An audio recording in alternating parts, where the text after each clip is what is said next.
All right.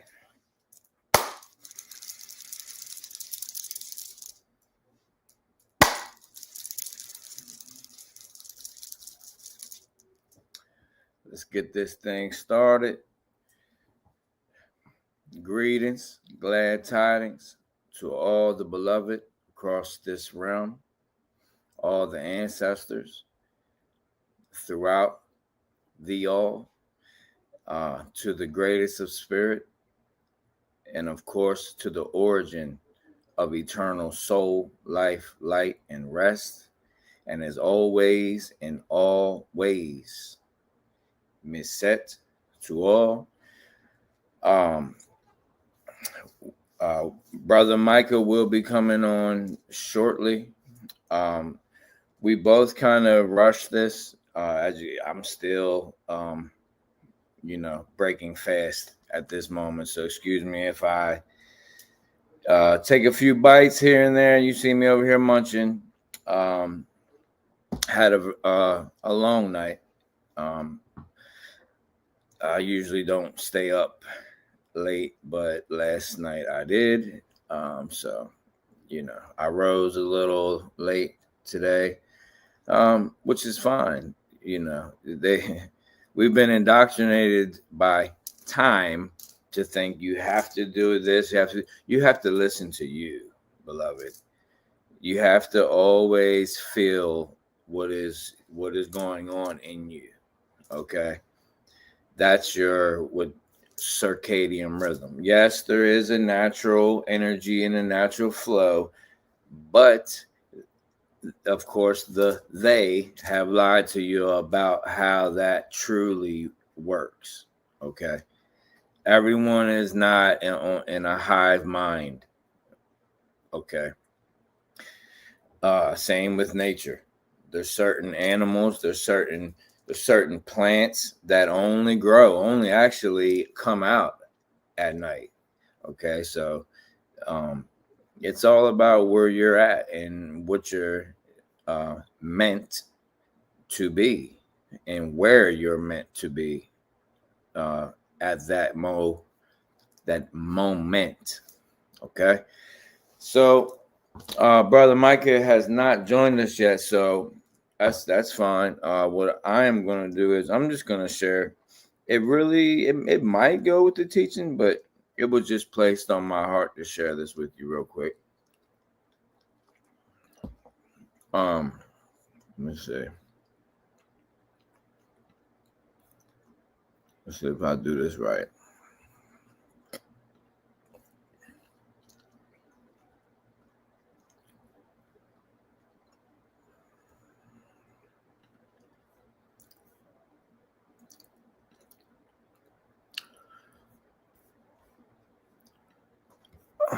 Okay, I'm gonna play this video for 1 second. Y'all let me know if you can hear the audio. Just give me a thumbs up if you can hear the audio from the video and see it, NCI.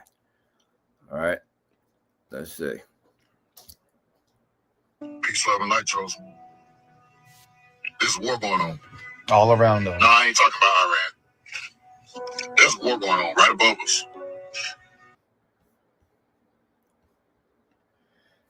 Okay, did you guys hear that?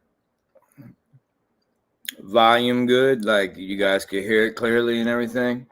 Cool. All right. So this was a video that I came across a few days ago. And of course, I touched on it on the last, not even teaching. It was more like a lecture that I retitled "The Realest Message on the Internet" at this moment. It's the last teaching prior to this, or the last post on YouTube.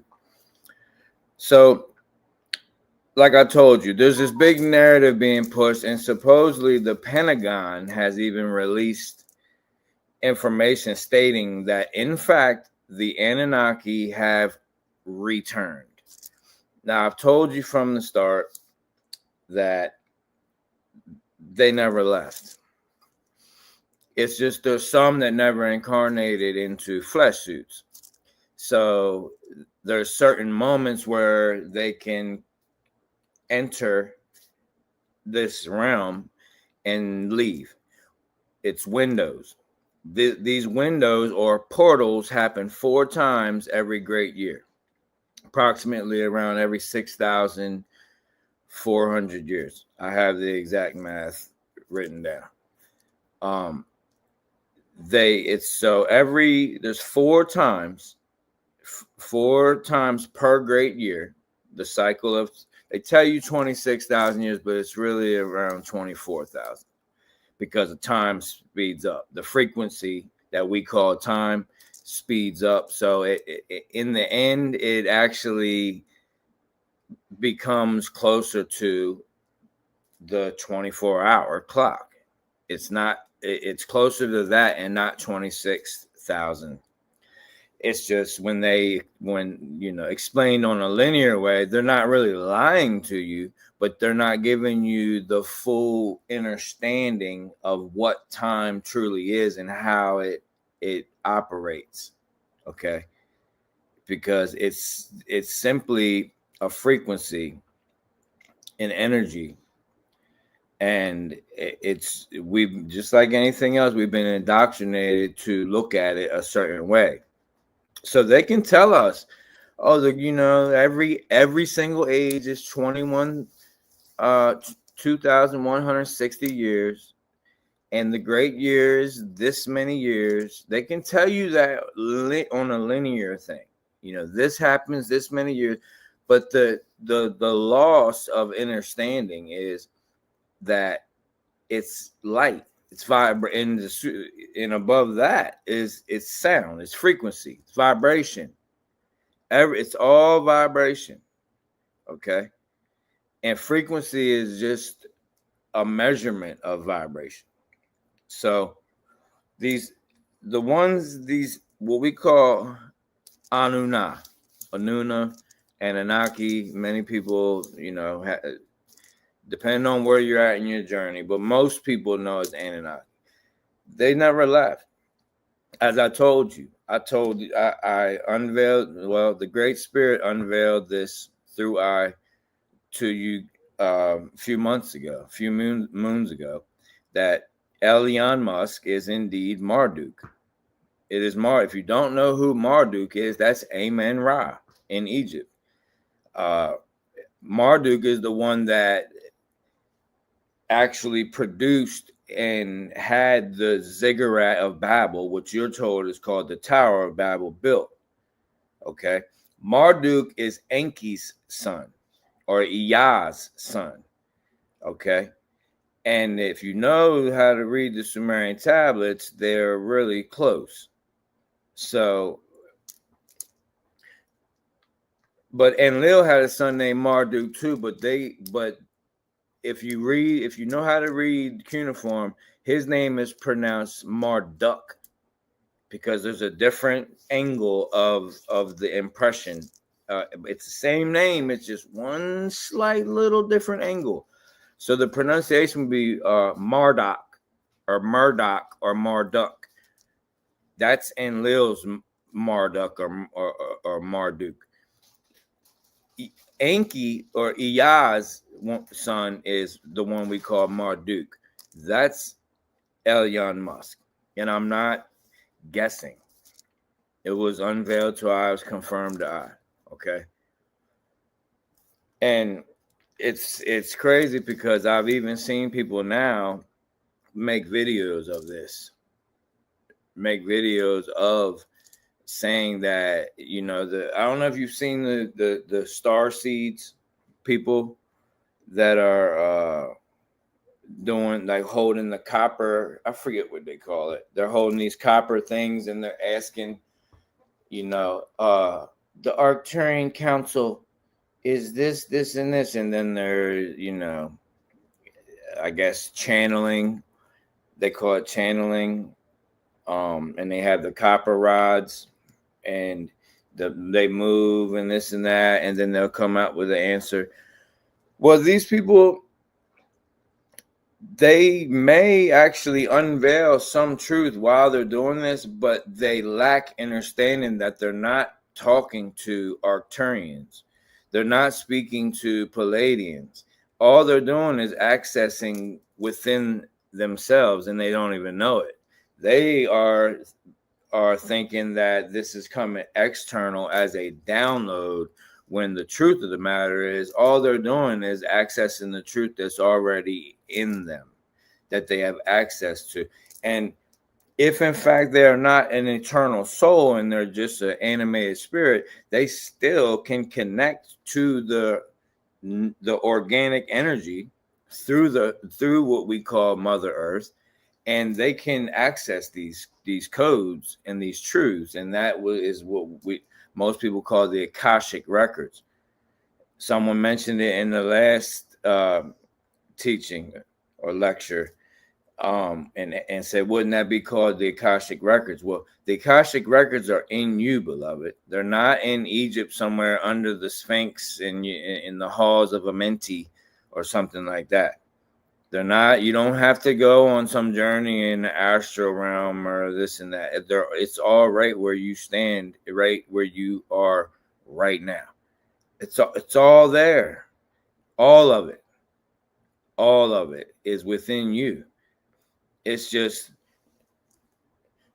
not what you want to know. It has to be what your will to know is. That's truly knocking. Okay.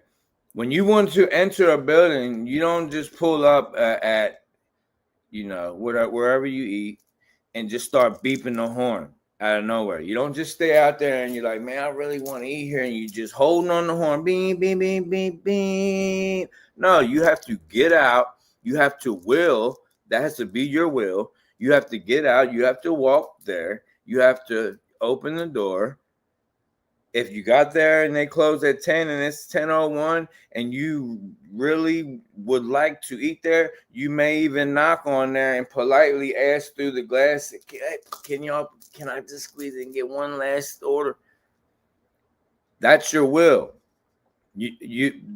A want is when you're outside and you don't even want to put the effort in. You just want to sit in your vehicle and just your vehicle and beep your horn, aka talk.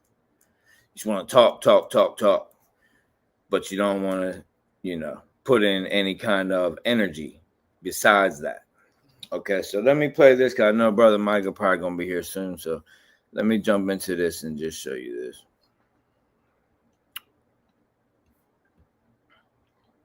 The Pentagon has released information saying that the Anunnaki has returned. Who is the Anunnaki? Watch his eyes. Put it in the search bar. Go down the rabbit hole if you don't know. The But ancient you do ones. know who the Anunnaki is, and you know what they're here for. They're looking for the chosen. Are you that chosen one? Am I the chosen one? I don't know. Nobody will know until they find what they're looking for. But the Anunnaki returning to Earth is a big deal. Stay in tune. Stay connected to Source. Meditate. Gaze at the sun. Because something big's about to happen, chosen. Something real big. Something that you didn't know you was going to see during this lifetime. Stay weird. Peace, love, and light, chosen. There's a war going on. See his eyes? All around us. No, I ain't talking about Iran. See his eyes? There's a war going on right above us. The Pentagon has released information saying that the Anunnaki has returned. Who is the Anunnaki, you ask? Okay.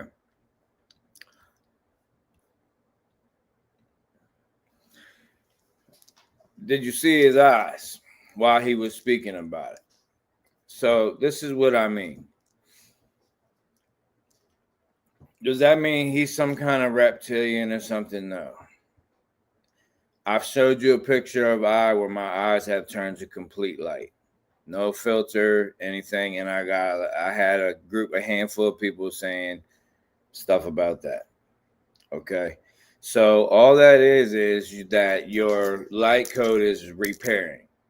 Okay. So flashes of that light are coming through the windows, the only windows, physical windows to your soul.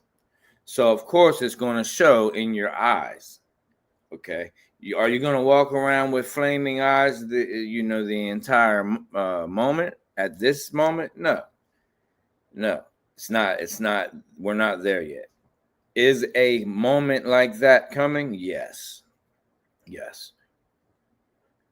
There's a moment coming where people will actually be walking around with lit up eyes. Why do you think they're pushing this fake contact stuff and the injections with the fake color eyes and stuff like that? Everything they're doing is because the elites know ahead of the masses, except for those that are in alignment and truly connected to the greatest of spirit. They have groups, thousands of what they consider the highest priestesses and priests in this realm who do nothing but are in a trance state all day long, are watching the stars all night, all day. They have them all over this realm, and that is all they do. They have certain priests and priestesses that all they do is deal with blood magic, sex magic, observation, watching the stars, oracles, looking for the omens, looking for thousands. That's how they're staying a step ahead. Okay? When we truly don't even have to do any of that because it's all within us. We don't have to stare at all. Now you can. And will it benefit? Can it and will it benefit you if it's meant for you? But you don't have to, beloved. You can continue just being, and that's it. That's more than enough. Far more than enough. Okay? So, give me 1 second. Let me check on Brother Mike. So, the Anunnaki never left. And here's the thing. He said they're coming back looking for the chosen ones. For what? For what? To take you to Nebheru, to Nibiru? What possibility? Ask yourself what the end game for that is. Why would you even desire to be a chosen one for the Anunnaki when they ain't even got it figured out? If they had it figured out, they wouldn't be coming here. They're stuck in time, my friend. They're stuck in time. It's the story of Enoch when they took him up and he got to see all these mysteries and stuff. And that is now is Enochian magic, whether you know it or not. But guess who knew it first? Before Enoch, and didn't have to get taken up on none of their technology. Seth, Set, the one that is demonized in Egypt and all that. Okay, Seth, all of this, Seth already knew all of this because Seth was not a clone. Okay, the story of Adam was essentially the first test tube baby. There was 4 different Adams, but the one that you're told about, okay, which became a race, Adamu. 2 different races, Adapa and Adamu. The one you're told about is Adamu. Okay. It's cloned race. See, that's why they don't tell you too much about Seth in the beginning. It's all about Cain and Abel. Oh, and then they had Seth. Then they give you the beget so-and-so, beget so-and-so, beget so-and-so, beget so-and-so. But what they didn't tell you is that Seth is the seed of the mother. The Sethian bloodline is the seed of the mother. And there's daughters as well. It's not just Seth. There was daughters too that they won't even tell you the name. Actually, they don't even know. So if you want to be real, that's who they're searching for. The mitochondria that's passed on through the womb man. Okay. That's a whole nother rabbit hole. That's a whole nother teaching. But they took Enoch, who in the Sumerian tablets name is Enkimi, not Enki. So Enki and Enoch are not the same person. That's just ignorance. That means you just don't know how to read cuneiform, and you took another man's word for it. You didn't put in the full work and actually learn. I'm not saying you gotta learn how to read it fluently, but if one follows up on it, then it's not that hard. You will see the names are very similar, but they're not the same. Just like Marduk's son, Enlil's son named Marduk and Enki's son named Marduk are not the exact same. One would be pronounced Murdoch. One would be pronounced Marduk. Okay? Because of one itty bitty little slash angle. Now, I was going somewhere with that, but while I'm waiting on Brother Michael, I'll show you one more thing. Give me 1 second. Let me search it up.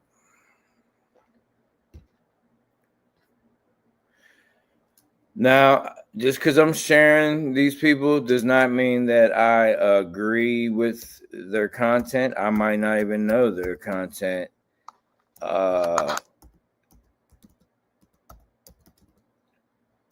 You know what I'm saying? I'm just showing you what's going on.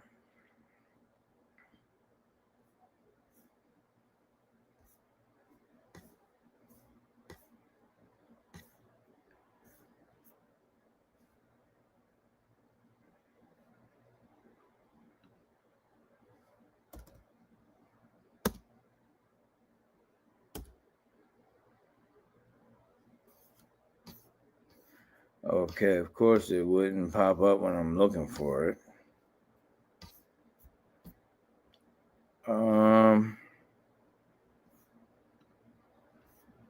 Give me a second. Let me see.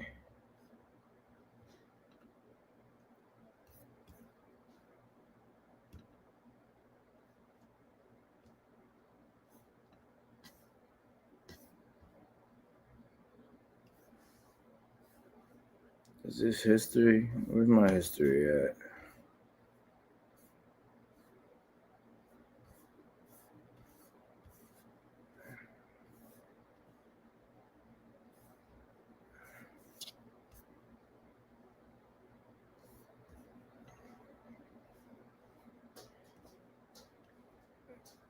How do I get to my history on here, Ronnie? From my page, like my what I watched, my history. Oh, right there. Okay. One.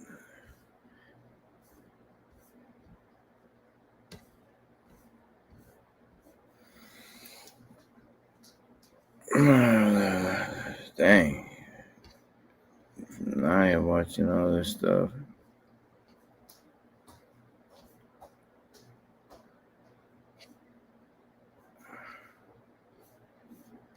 Okay, so this is the page.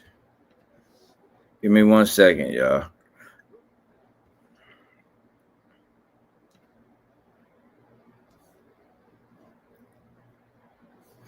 All right, check this out. Some of y'all might have seen this person.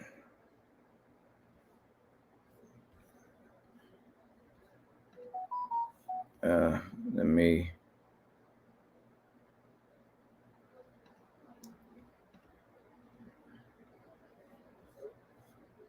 Oh, wait, I gotta remove this. Stop screen.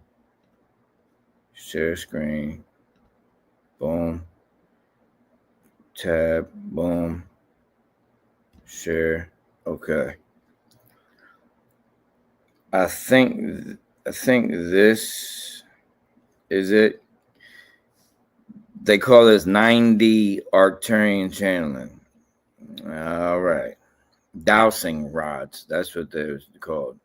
But listen. Do you feel like a mashed potato right now? This is What happened? That's not all right. Is Elon Musk working for the dark side? Yes, he works for the dark side. Thank you so much. Is Elon Musk an incarnated draconian soul? No, he's not. The Arcturians tell me no, but he belongs to the dark group. Is Elon Musk an incarnated Anunnaki soul? Oh, yes, he is. He's an Anunnaki, okay. Does Elon Musk having connections to Enki? Yes, Enki. He has a connection to him, okay? Does Elon Musk having a connection to Enlil? Is he in contact with Enlil? No, he's not. It is Enki. Interesting.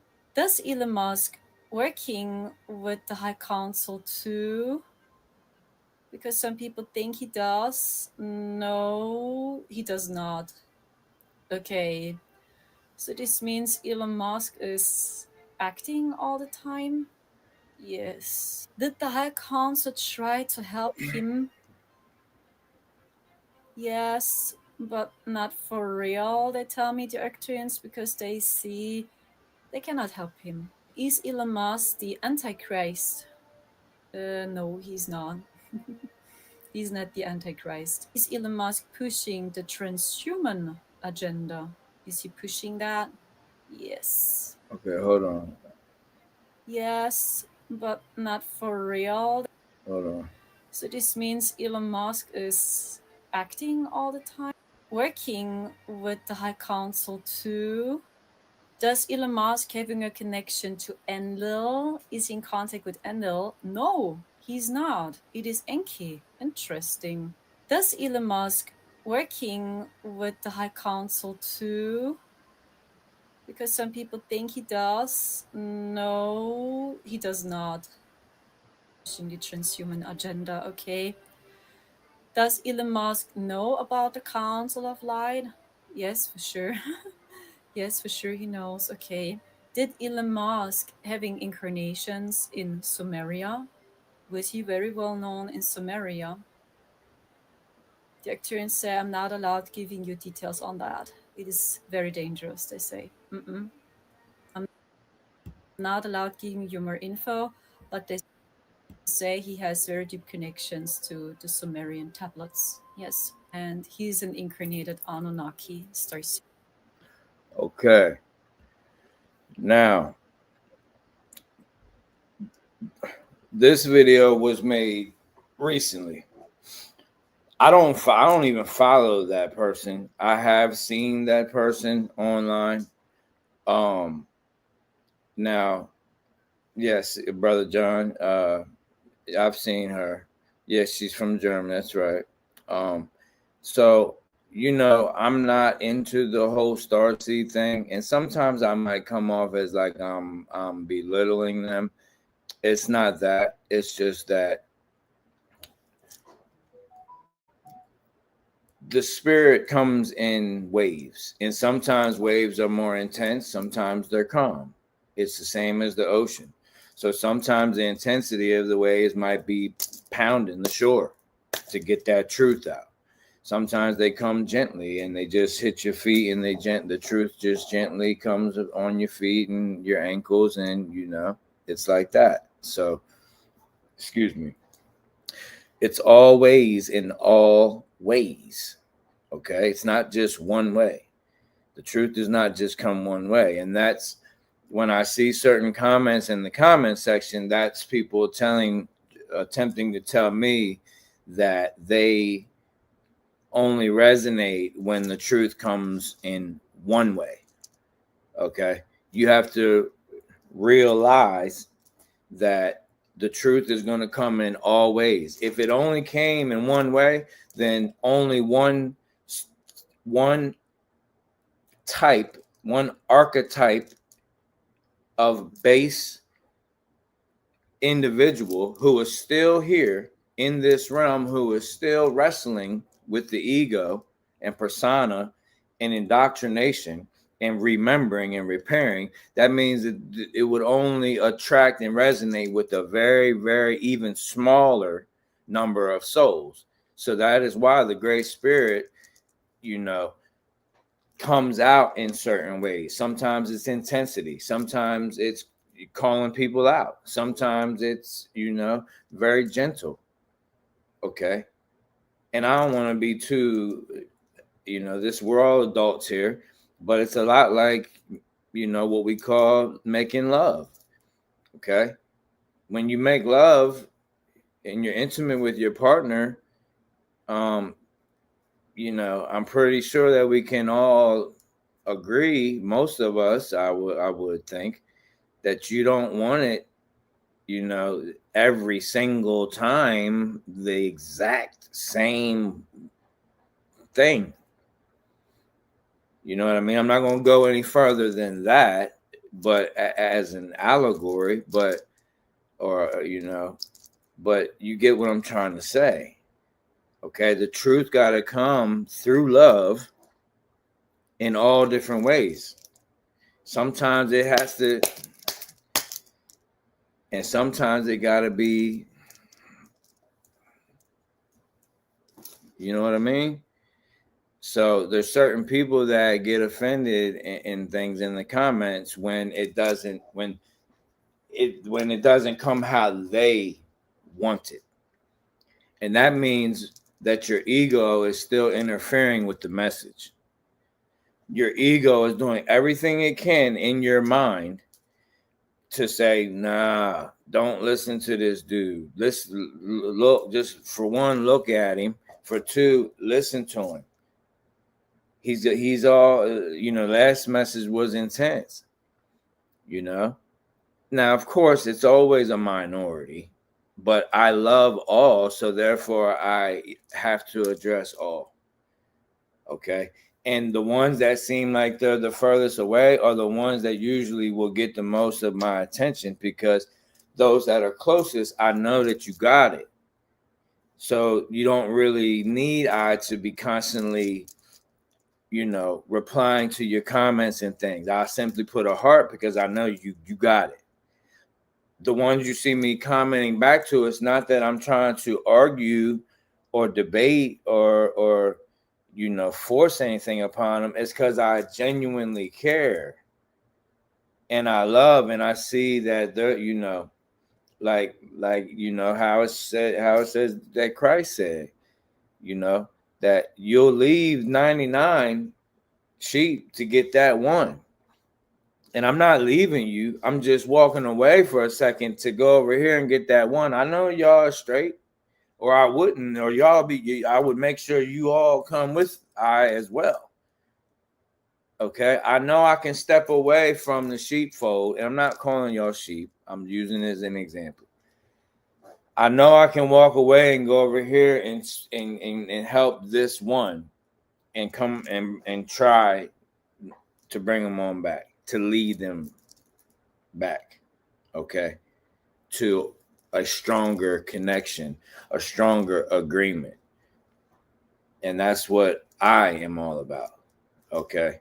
So if you feel like I call you out in a comment or something like that, it's not about me trying to put you on blast, put you on Front Street, put you down. It's genuinely because I care.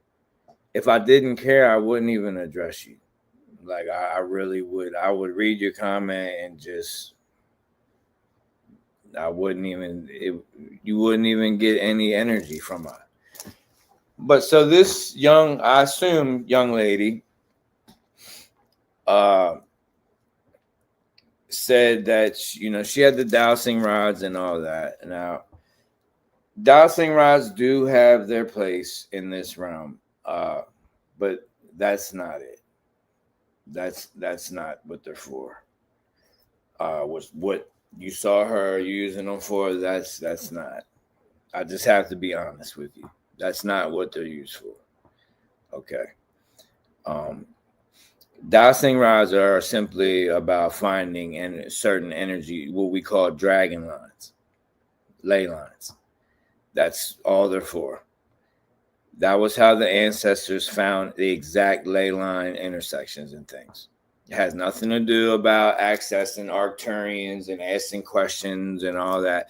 It was simply about finding the exact point of the ley lines to where we're going to build our mounds, where we're going to build our, our structures and things in alignment, what people call star forts and things.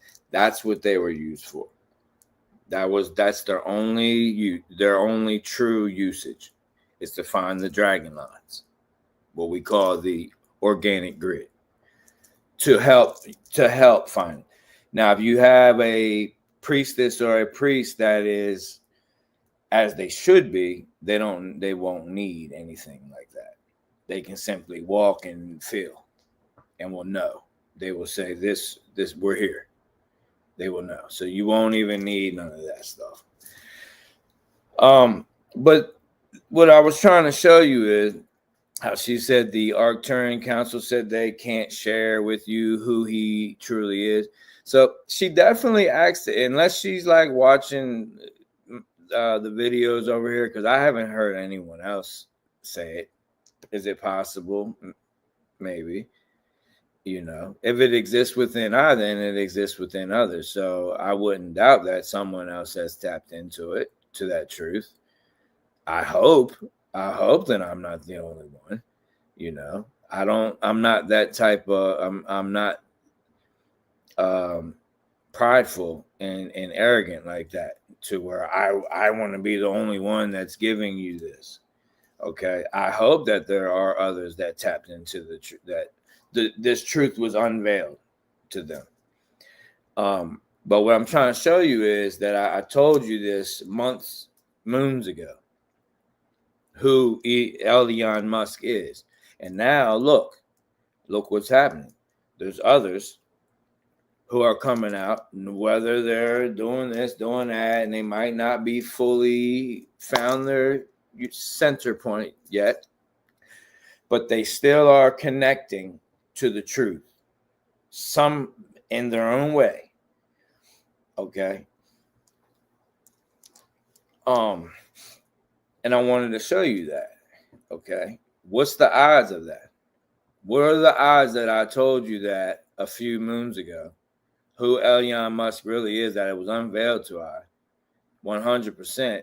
And now she says that, and she even said, is it Enki's? Is he connected to Enki?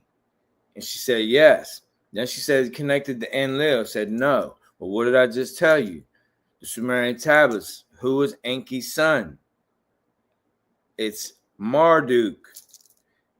Marduk and Enlil are rivals. So, of course, Marduk is not going to have anything to do with Enlil. Marduk actually is the one that took over for a time as the superior god, Elohim, in this realm in Mesopotamia, in Babylon.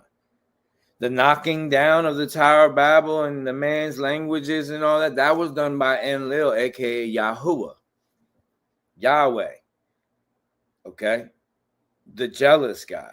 He was jealous that Marduk, they even started changing the clay tablets. And everything that the original said, Enlil, the Atra Hasis, like I tell you, is the new, like the equivalent of the New Testament to the Sumerian tablets. Originally, it was all about Enlil. Well, by the time the Enuma Elish came out, it's all about Marduk. They even renamed Nibiru Marduk. That's how highly revered Marduk was. Okay. Now you have seeds of Enlil here, like Billy Carson, Billy Archons. Clearly see, if you have the eye to see, you can see that this person is not a seed of the mother. You can clearly look at him. You can look at him and see that this person is trying to maintain a shape. and you can see through it. You can see through that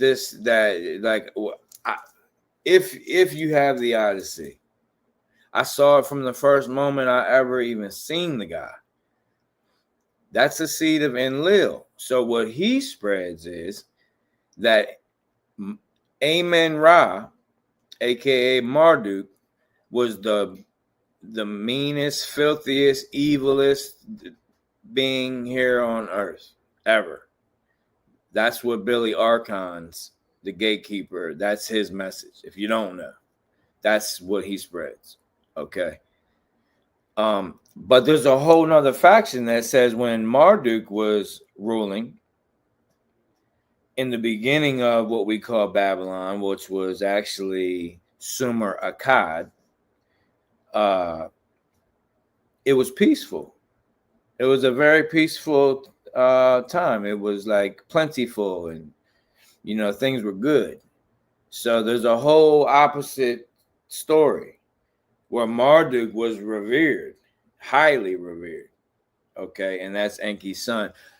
But here's the icing on the cake.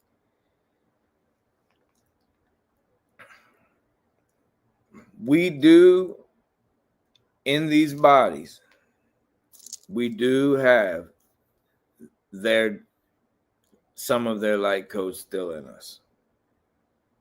That's just a fact. Not all of us. Well, at this point, yeah, probably all of us at this point. But it wasn't always like that. There was a faction that didn't have any. But at this point, everybody has some kind of Anunnaki DNA in them. Now, with that being said,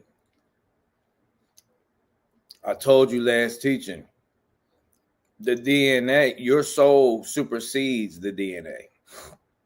Your soul is beyond DNA. DNA is technology. It's just technology on a very high, it's light technology. Okay. It's crystalline alkaline structure light technology, which is actually refraction of light and reflection of light. That's the two strands. One is refracting, one is reflecting. One is chasing the other. It's mirroring. It's spiraling. They're mirroring each other. That's Osiris and Isis. Okay, that's what it is. And the Anunnaki came here and already broke universal law once. They weren't supposed to do that. What they did. Excuse me.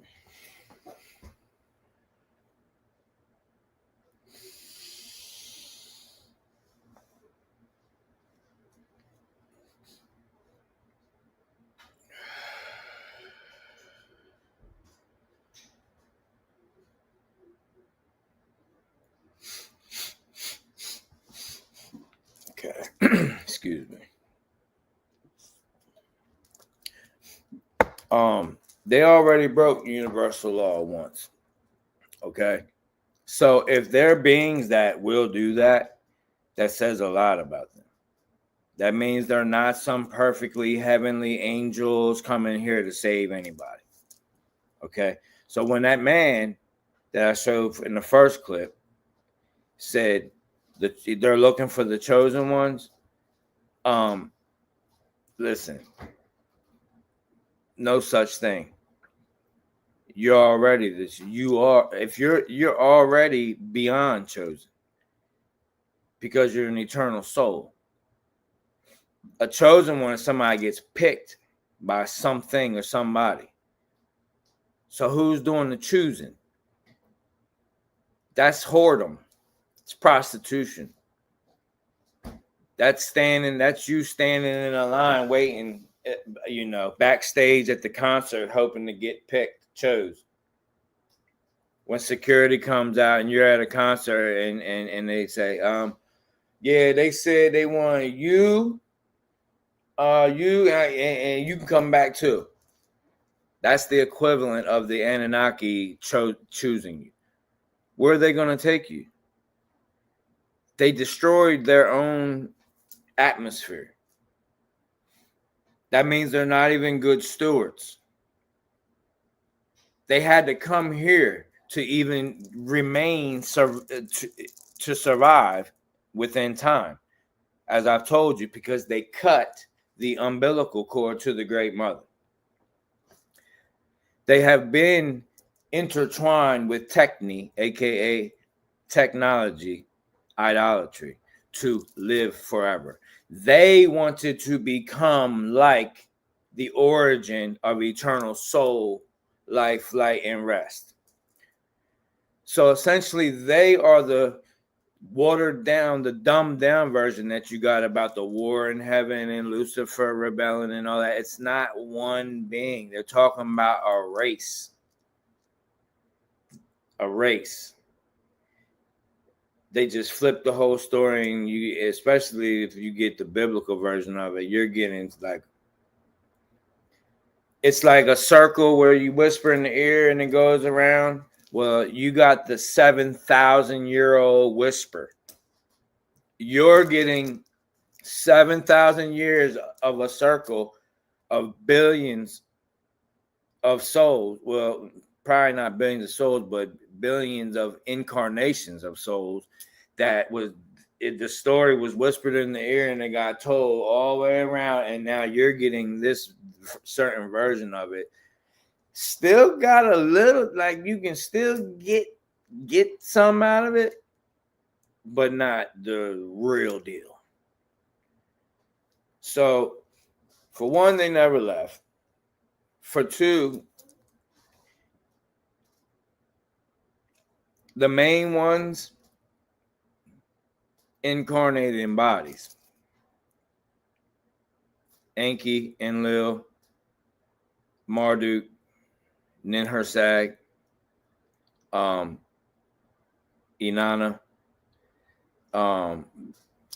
These ones incarnated in bodies, and it was part of their karmic retribution, pretty much. They played with the light as long as they could. They would come down here and hold shape for a moment, and then they would vanish. But they became addicted to coming here.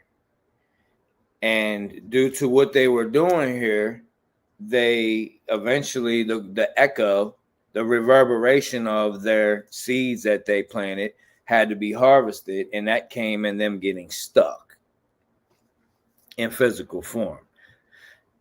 That's why they're trying so hard, especially Elon Musk, to try to escape here, because they're trying to get back to the place where they can do more, less limitation, firmament, the firm cap over your mind's power, your God power. Okay. That's why even like Tesla, Elon Musk's great grandfather, he admitted that he was working with entities. If you know his story, he admitted in his own journals that he was working with entities in the ether that were giving him this information. It wasn't just coming from him. So this is the blue blood lineage. They never left. So the Anunnaki returning, if we're going to look at it as a like in the most accurate form, they may mean the ones are coming here that didn't incarnate in body, so they're going to have more leeway on how much they can maneuver and certain things they can do. They can act as kinetic energy. Electricity. Okay. And they've already been spotted. I'm talking about the ones that are running around as light. And it wasn't good. You would think, oh, that must be on our side. you know, these light bodies and this and that. But I personally witnessed them tearing up stuff. And not like tearing up 5G and, you know, like the parasitic stuff. They were tearing up the mother. They were tearing up trees and natural things and nature and things like that. Now the video, I'm talking about 2 years ago. It was taken down. I've never seen it again. You probably couldn't even find it if you tried. But I saw it. And it wasn't something that was made up or anything. You can, if you're in alignment, you can discern between this. This was before like the AI really started all out constriction on here, where like almost every video now is fake people, fake words, not their voice, you know, things of that nature. But I witnessed it, I observed it, and I saw them. So as stated, they only have access every 4 times every great year. It's around 6,000, a little bit over 6,000 years if you're going to do it on linear time. And we are at that point. But here's the thing. We're here. We are far more powerful than them. That was what they were scared of. That was the mistake they made. They just were willing to take that risk because it was that or they were going to die. So they basically sacrificed the fact that we would end up surpassing them and repairing, remembering, and having the power of the mother and transmuting the piece that they gave to us, because they couldn't give us the inorganic piece of them. They had to splice the organic piece of them to mix with us. So we didn't get the piece of them that mixed with Techne. See, that's what they call the tree of life. If they find out the secret to the tree of life, what they're talking about is technology to live infinitely in this realm, in this realm, not eternal. That when they speak of the tree of life, if they figure out the tree of life, they're going to be just like us. They're talking about technology that allows you to live here forever. That's what they're talking about. But those of us who are eternal, that's not in our will, because we know that there's places that are higher than this. The only ones that are trying to live forever here in this dimensional matrix. If you don't know what a matrix is, it's the corner where 2 dimensions overlap. Okay. It's the womb of, it's the Vesica Pisces. It's that middle part where 2 dimensions intertwine, and you have that little middle point, you know, right there in the middle. That's the matrix. The 2 on the side of the ovaries. I know some weirdo might screenshot me holding my hands like that, but the 2 over here are the ovaries, and then when you right here in the middle is the yoni, or you know, the seed of the mother, or the matrice or matrix. And that's just simply 2 dimensions where they overlap. So currently, it's been the 3D, 4D matrix. Matrix doesn't mean simulation. Okay, so get that out of your head, where you think every time the word matrix is said, it automatically means simulation. No, it doesn't. The true metaphysical meaning of it is what I just stated. So because the vibration is raising here, and it's not just all the vibration. The masculine energy is repairing, meaning it's coming from distorted masculine to the sacred masculine, and the feminine energy is repairing as well. But the difference is the masculine energy has to lower because it's it's triple. Like I said, triple black seed of the mother. Well, first it was double distorted masculine, then they went even further, made it triple. Father, Son, Holy Ghost, three triple masculine energy. So what's happening is the distorted masculine is repairing, but in its repairing process, it's lowering. And in the sacred feminine energy is also repairing, but in its process, it's raising. It's not meant for the sacred feminine to go all the way up here. It's the scales of my eye. That's all the sacred feminine energy does. It wills. Because up here is ruling. That's ruling. Right here is union. That's common union, communion. That's what the mother desires, wills. The mother doesn't will that one child is above all the others. The Mashiach. That's the patriarchal system. Firstborn son gets double everything. The usurper, this and that, and da da da da. That's the patriarchal energy. The mother wills that all of her children are even. The love is the same. Because even the firstborn has to do with time. You see? So even the fact that they're saying in these Ra legions, the firstborn son gets double. Firstborn son gets that, this and that, and this and that. The inheritance and all of that. That goes back to worshipping the frequency of what we call time. Chronos. Even that very fact. Because the truth about the matter is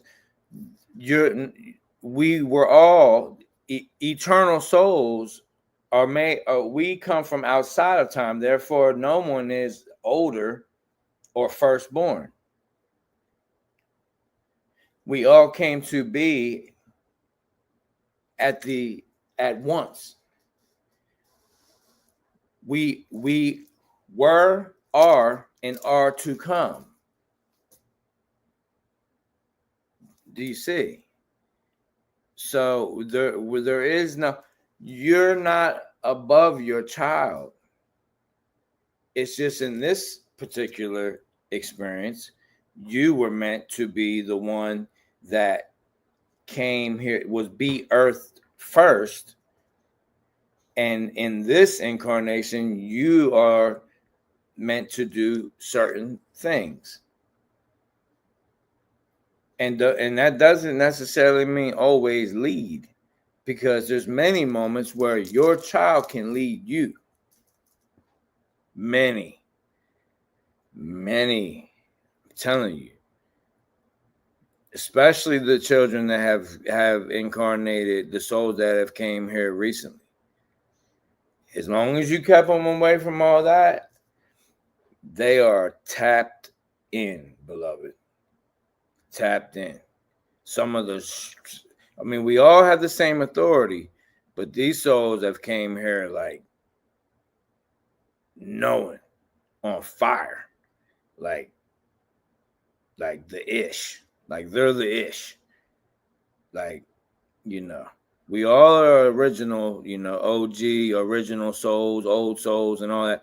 But the ones that are these last couple ones that are trickling in before the changeover, listen, you don't want to fool with them. I'm not saying you, but they don't want to fool. They don't want to fool with none of us, for real. And that includes the Anunnaki. So Don't get caught up in all this Anunnaki jive thinking you got something to worry about. They need us. We don't need them. Why would they be returning if they so powerful and they got this and that and da da da da da? They need something. They need something. And if they're returning here in this realm, that means they are stuck. They're stuck. They would simply wait and patiently and know if they were eternal, they would be awaiting, not awaiting their small window where they can enter the other ones that aren't in the samsara, in the, you know, the reincarnation, the physical reincarnation cycle. They would simply be waiting in the next place, in the ancestral realm. They can't. They can't because they're not our ancestors. They only put a fraction of their light code in this technology, and it had to be part of the organic part of them that was left. And what was that? The masculine energy. So they couldn't give us any feminine energy in our light code. So that's why you're a seed of the mother. And that's why predominantly your light code is still seed of the mother. And that's where your authority comes from. And that's how over these years, the light code has been slowly repairing. But now we are at a time where it is repairing quickly. Okay. For reasons I could explain, but we would go on and on. You know, about the four openings per great year. You know, greatest of spirit willing, I'll do a teaching on that and break it down to you more in depth.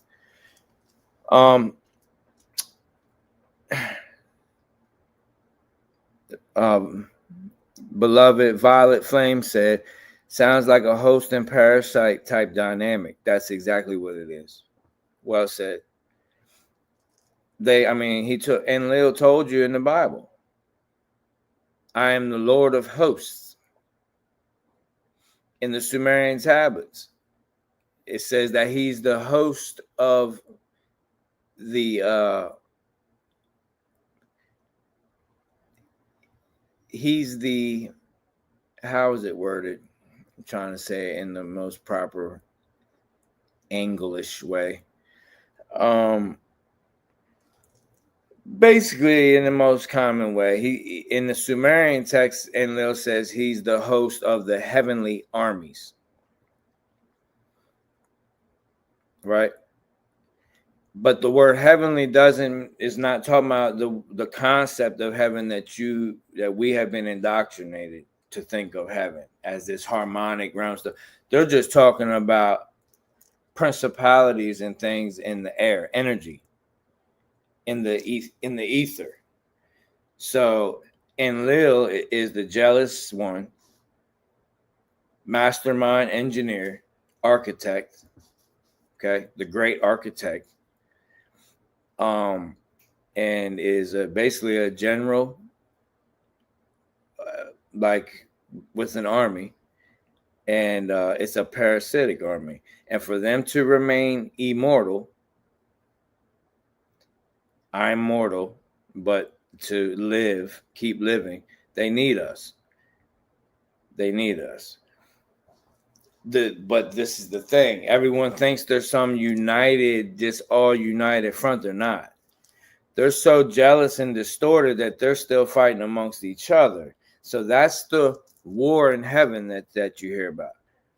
That's not from us. That's not our origin, warring. Because where we come from can shut the whole thing down instantly. can literally make it so they have nowhere to war. Can make it so there is no space for them to even exist.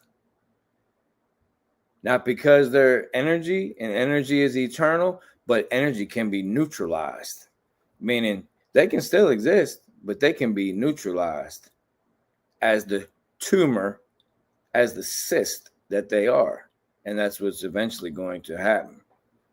They will be neutralized, and they will exist, but they'll be sitting there like this. Like the picture they show you, astronauts floating in space, going out in space like that in a little suit.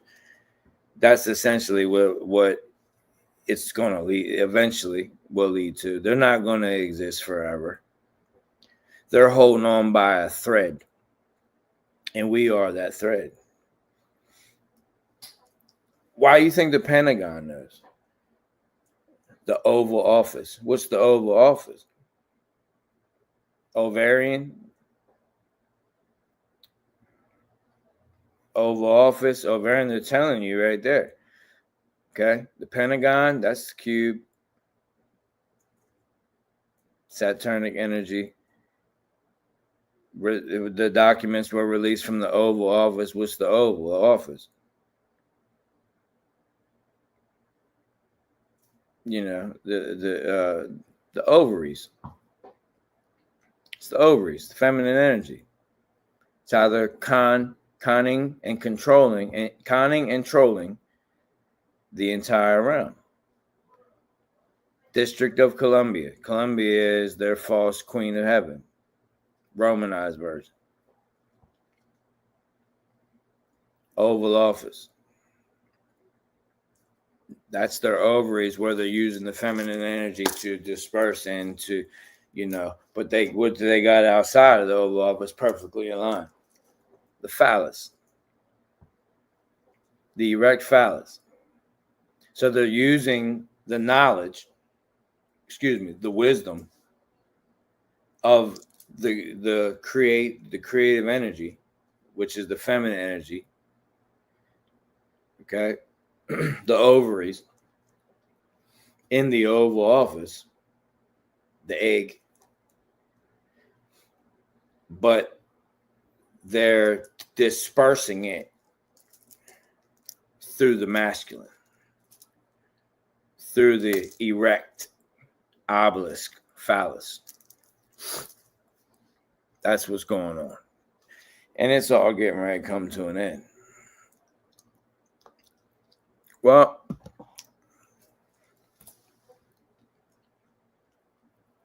I got a little update. Unfortunately, Brother Micah is not going to be able to make it today.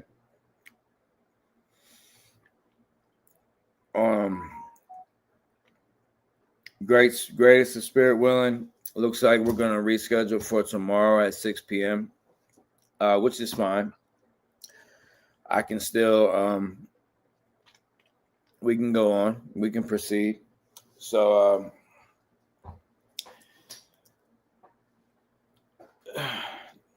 let's get into the teaching that will add on to the actual topic. So, first of all, let me see where I want to start at. I guess piggybacking off of the Anunnaki.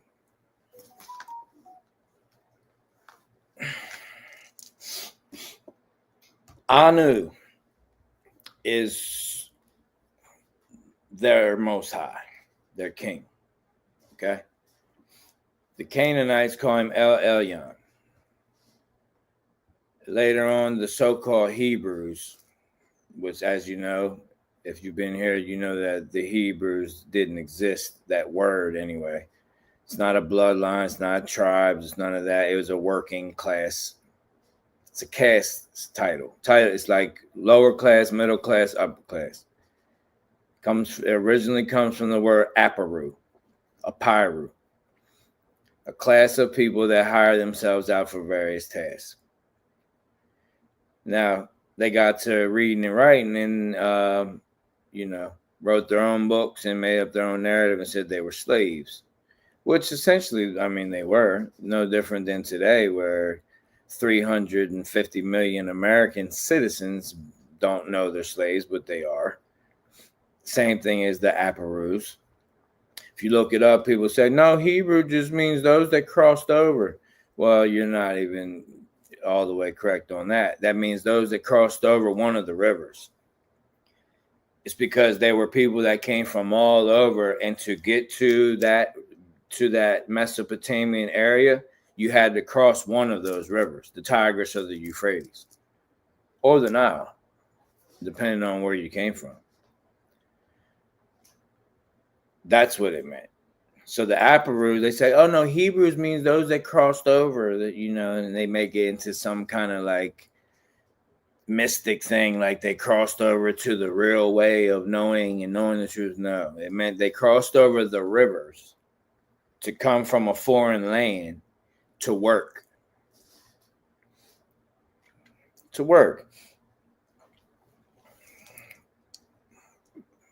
And all they did was just observe everyone else's gods and things, and they took bits and pieces and began their own little thing.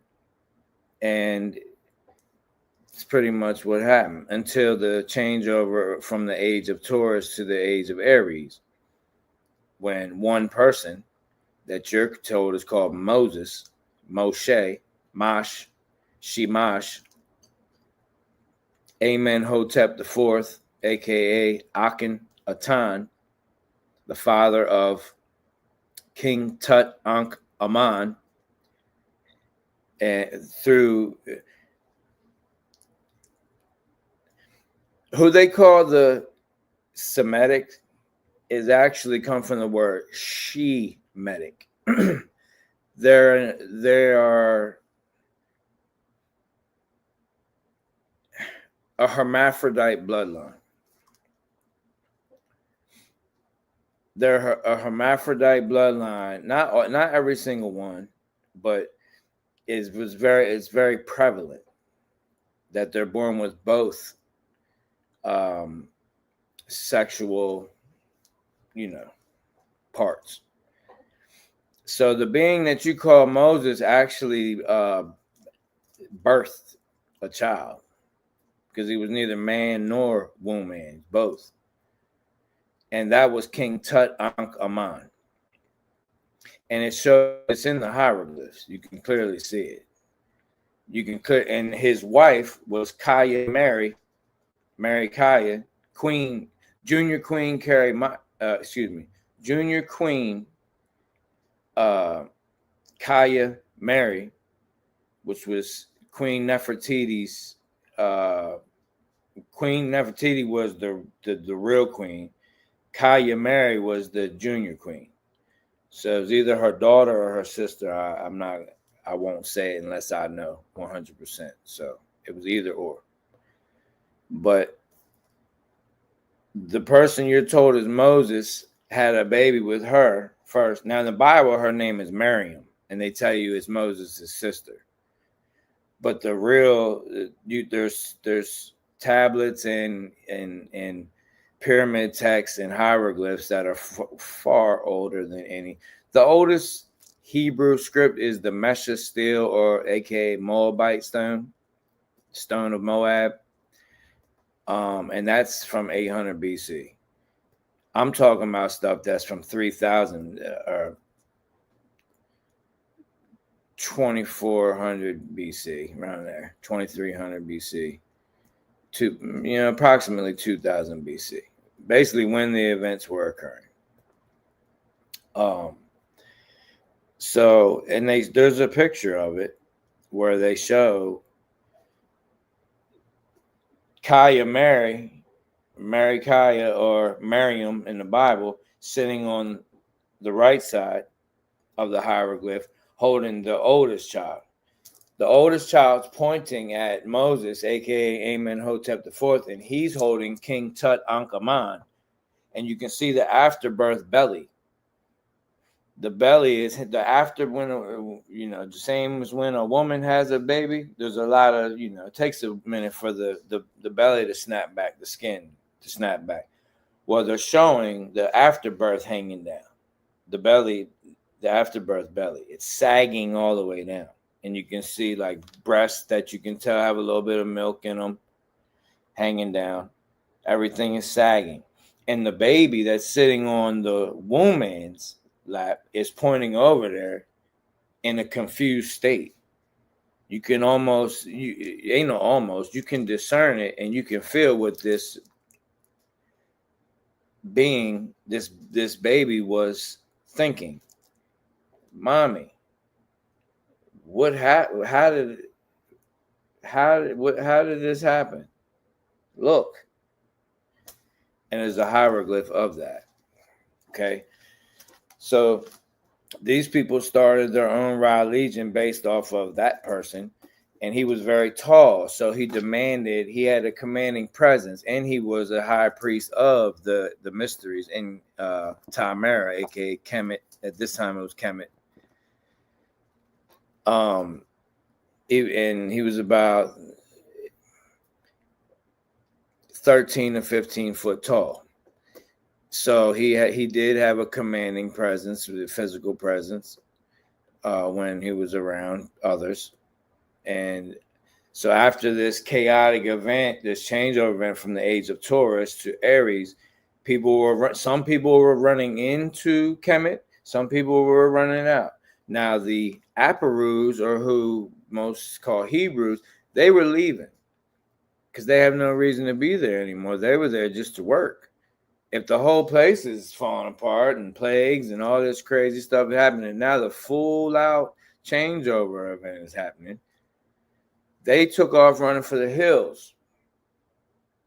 The Hyksos came in and took over the land, all the temples and pyramids. A couple priests stayed back of the original priesthood there, but Amenhotep IV left, took advantage of a people. He took his already established Ra legion, Atonism, and took advantage of. To be honest with you, the main brains behind that operation was actually Kaya Mary. Married Junior Queen Kaya Mary, his sister wife. All right. Nefertiti was his sister wife as well. But he left with Kaya Miriam. Okay. And another priest that was actually in with the Aparus, which you're told is Aaron. So they leave. They take Atonism and turn into, they intertwine it with the Jacobites and Yahwist into what you know today as Judaism. Okay.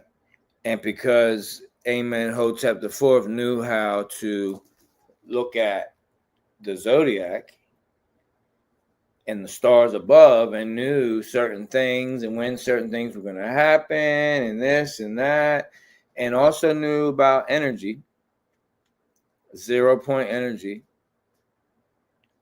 he was able to do wonders and things that blew these people's minds. Osmosis, he could separate waters and everything through dielectromagnetism or magnodielectric. And this was also taught to him by another high priest that you're told about. His name is Jethro.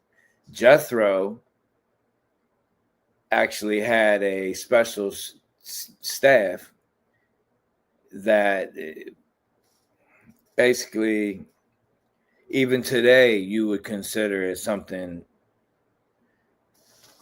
I won't say unbelievable, but it would be different. Just imagine an actual staff shooting out electric all the way down your street, a whole lightning bolt. That's the type thing, that's what that staff could do. Okay. It literally was able to tap into the etheric energy, 0 point energy, in this case, predominantly based off static energy, static electricity, and could turn it into kinetic electricity. And that's where it's headed now. That's where the weapon systems and everything's headed now. They just been practicing on things. That's with like the fires and all that in Canada. And I mean, for other reasons as well. But they've been practicing with these weapons. And their main weapon is in what we call Antarctica. And the reason being is it's not just to hide it. It's because they're using the ice. The ice in Antarctica is so pure, it's pure oxygen. It's the purest water. So they're using that to fuel this kinetic energy, because water is life. That is the mother. That's here. That's the great mother. But well, her blood. That's what it would be. Okay, sustenance. Water. And they've defiled the water so much that the only where they can go and actually access pure water is Antarctica. And Antarctica is frozen on our behalf. It's not something they did. It's something the Great Mother did as a defense mechanism.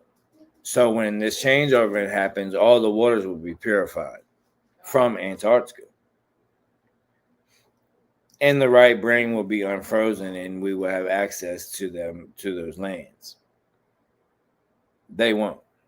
They will be underground for at least 1,000 years. Okay. Now, many of you won't. Here's the thing with that. So when I say there's no war, it really is no war. But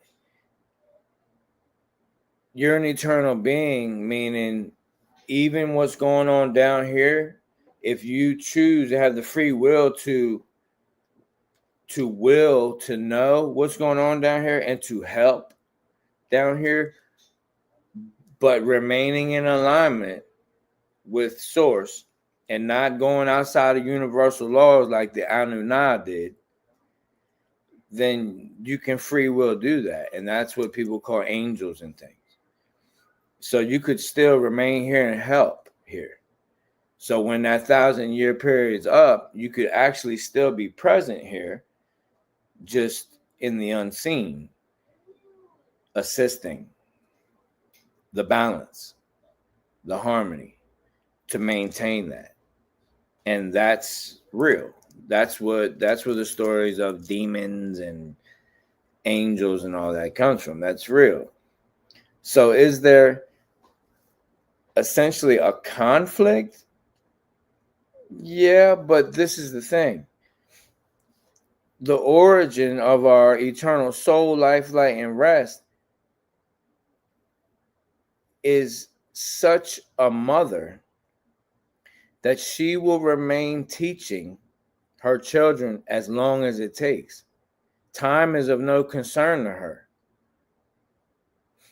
Time is of no concern. So it don't matter if you have to incarnate here for another 100 million years, linear.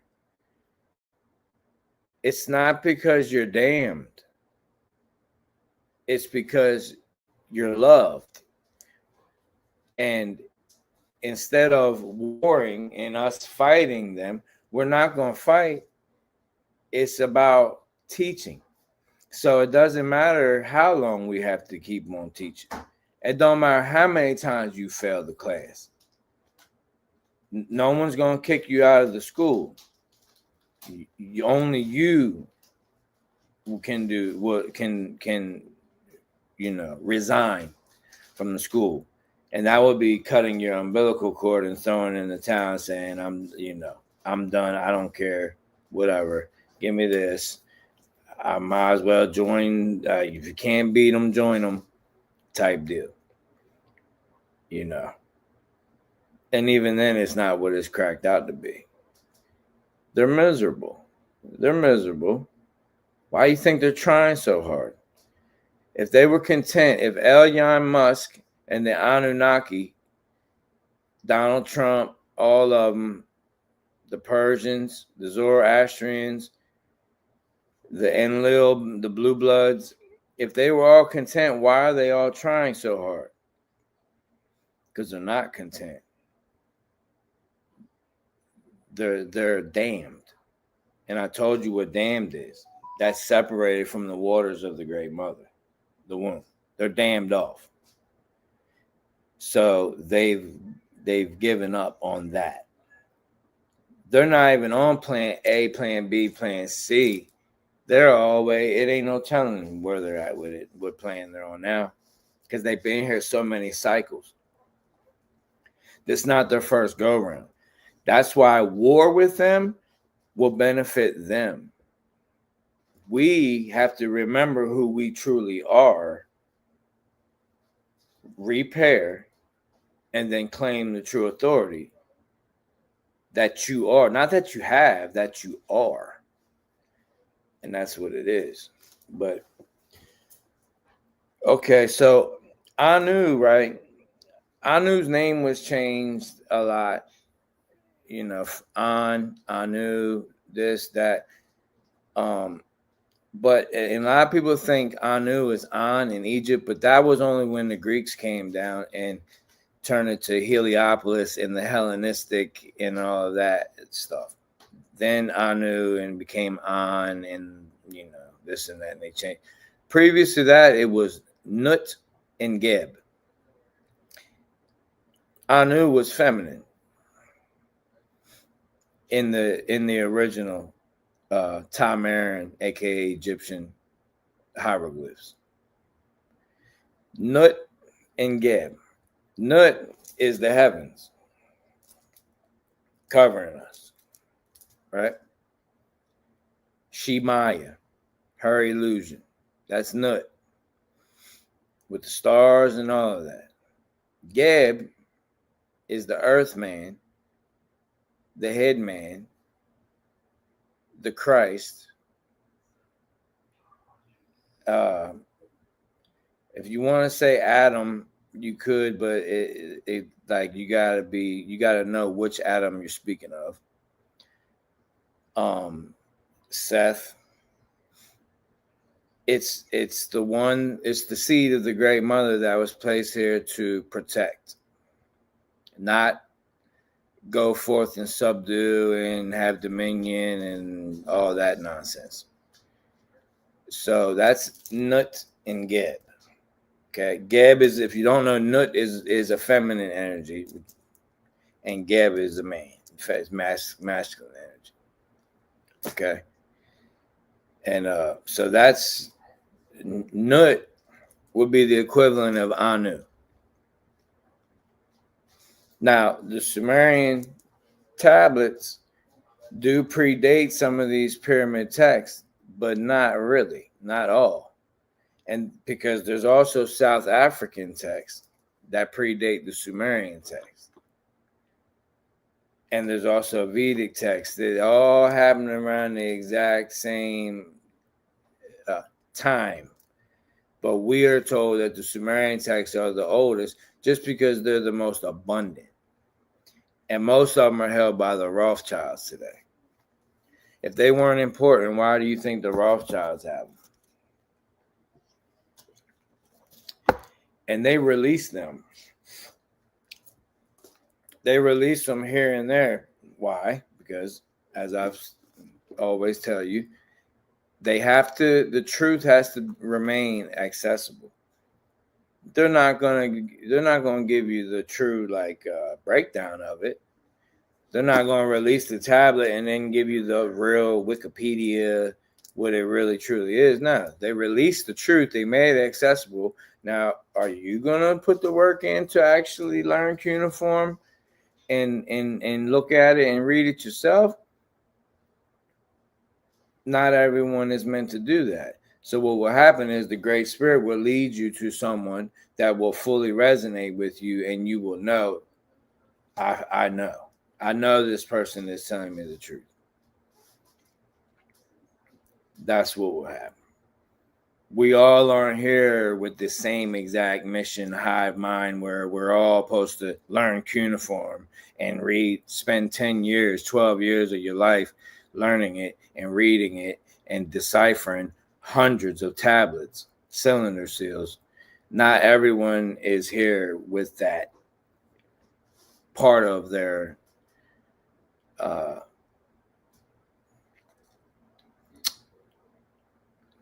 reason, part of their being here now. But you will be led to the truth, because the truth will be accessible always, in all ways. So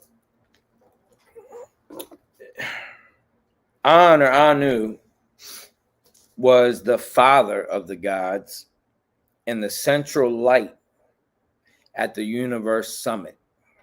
This is where you get Summeria. Sum means summit. The sum of something is addition. It's when you add two things together. So Sumeria is when they added the patriarchal energy, distorted masculine, to those that were the seeds of the mother that were already in harmony, were already tapped in. They knew the truth. I personally know 100% on a linear time frame, 60 to 80,000 years that we were matriarchal in this realm. 99.9% matriarchal. Only a very itty bitty small fraction existed. These Anunnaki tried to infiltrate almost every culture that we've had existing, but too many occasions we were too tapped in and we were too wholly and aligned. Not HOLY, WHOLEY, whole. We were too wholly aligned for them to infiltrate, until what you call Lemuria, where we actually took some of them in and tried to teach them the ways of the Great Mother. Even though we already knew they were separated, we still, out of the heart, out of the sacred feminine, we still tried to teach them for about 20,000 years. And they still didn't have the intentions of truly learning and truly trying to reconnect. They only had intentions of infiltration, which they did with the creation of Atlantis. And then through technology, they sunk what is called Lemuria. Well, it not even sunk it, they liquefied it. Liquefaction. They vibrated it with a certain frequency and just turned it to mud. And it just turned into mush until it was just completely taken over by water. And it didn't happen really quickly.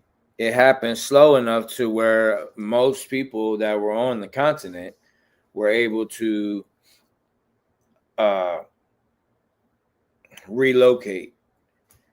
But at the same moment they were doing this, they were performing something at a very high level called geomancy, where they tapped into the right brain of what we would call in Greek Gaia, our crater, our bowl. They tapped into the right brain, the feminine energy. This was before Antarctica. And they essentially hacked the source code. And what that did was put most in a trance. And everyone migrated to Atlantis. Not everyone, because those that were like highly tapped in will be your high priestesses and priests and things, and even children. weren't affected by this, because they were so in alignment that they weren't affected. They're looking at everybody trying to stop them, like, hey, what are y'all doing?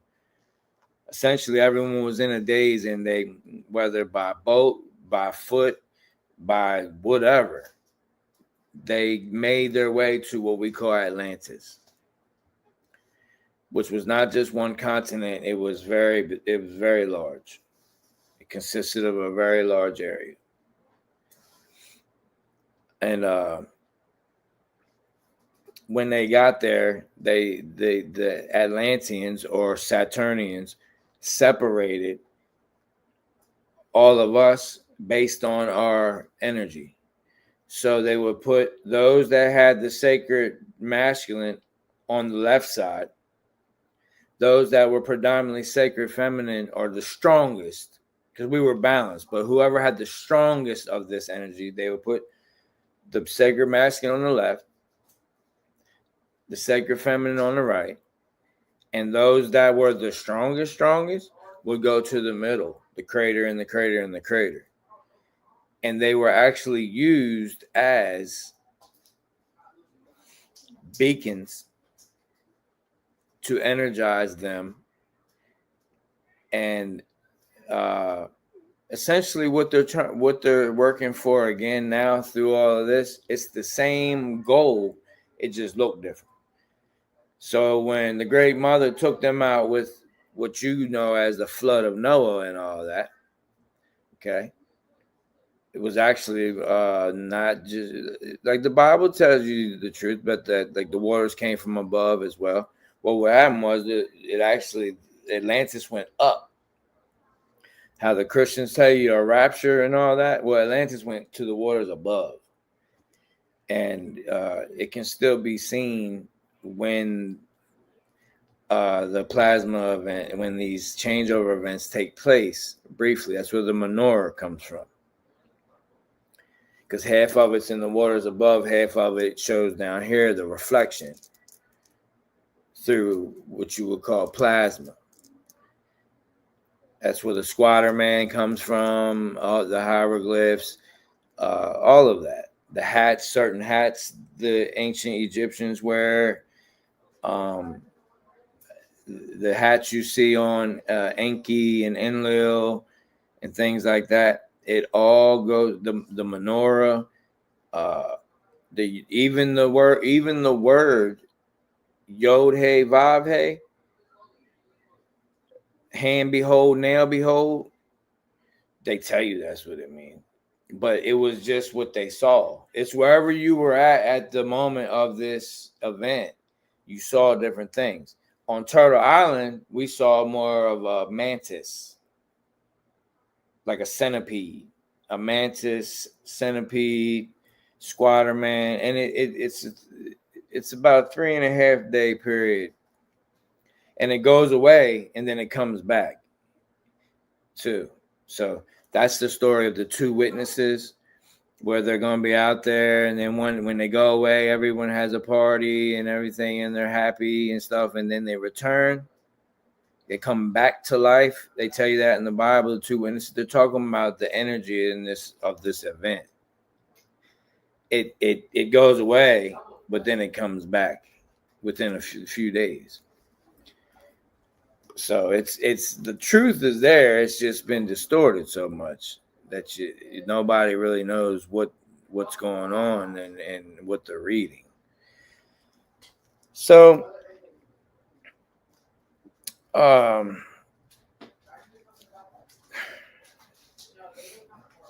in ancient Egypt, the daughter of who you would call Anu was Anat, Anat, okay? And that became the daughter of El in the Canaanite Ra Legion, which became a Therat in Ugarit. In the Ugarit language, her name was Atherat or Atherat. And an El in Egypt was also called Ra at one point. Okay. and at one point was also called Ptah.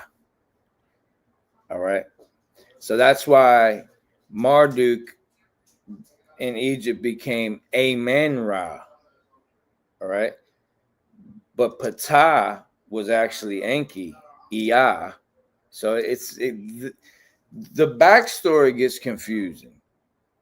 Okay, that's why when we get into these teachings, when I'm just telling you the blatant truth about now, it's easier. It's really easy to understand. But when we get into teachings like this is not about history. It's not about her story. It's about our story. All right. It's ours, not his, not hers, ours.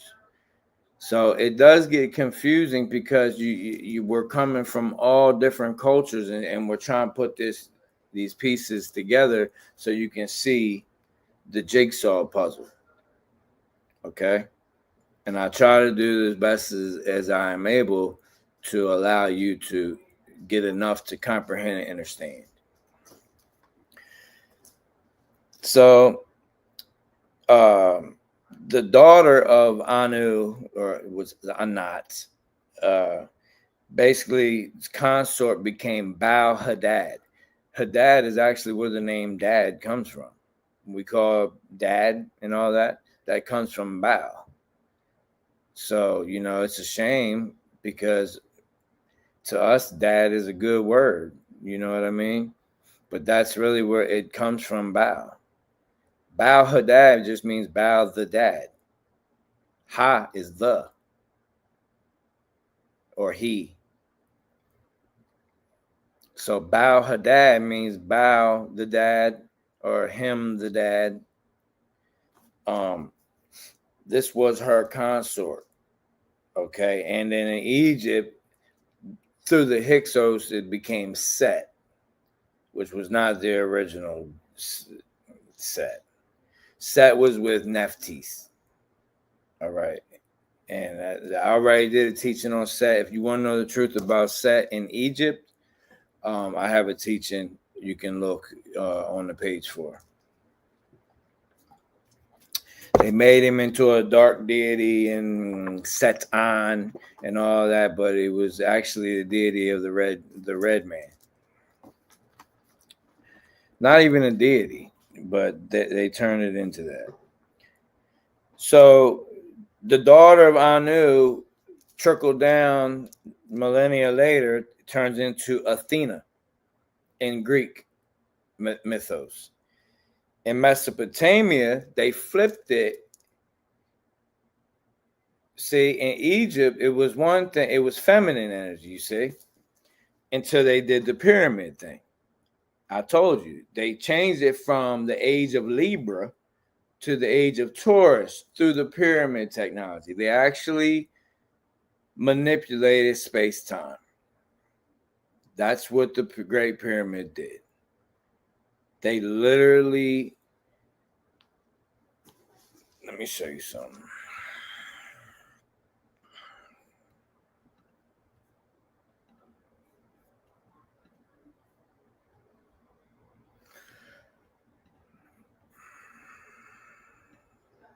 Okay, you see this? This is the crook and the flail. All right. This is the symbol of the archon. Okay. It's in all the ancient pictures. Okay. This is the crook and the flail. Okay.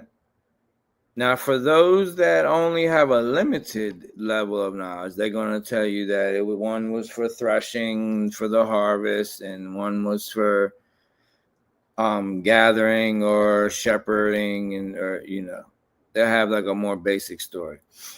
But this was symbols of the archon. That means they knew. See the X? That's the feminine energy. That means they know how to use the secrets of the feminine energy. Okay? You see the right hand right here? You see? If you turn that around, your thumb, the way the thumb is, see how that thumb is on the right? but he's looking away from it. This is a symbolizing using the energy of the Great Mother on the right side, feminine energy, but he's looking away from it, meaning he's not in alignment with it. He's just using it, molesting it. This is their symbology. And look who he's looking to. Another man who has right here, the serpent energy, the single eye, okay, which is also another symbol that he also knows the secrets. Actually, in this picture, this person is giving this person the, I guess you could say, anointing of mysteries.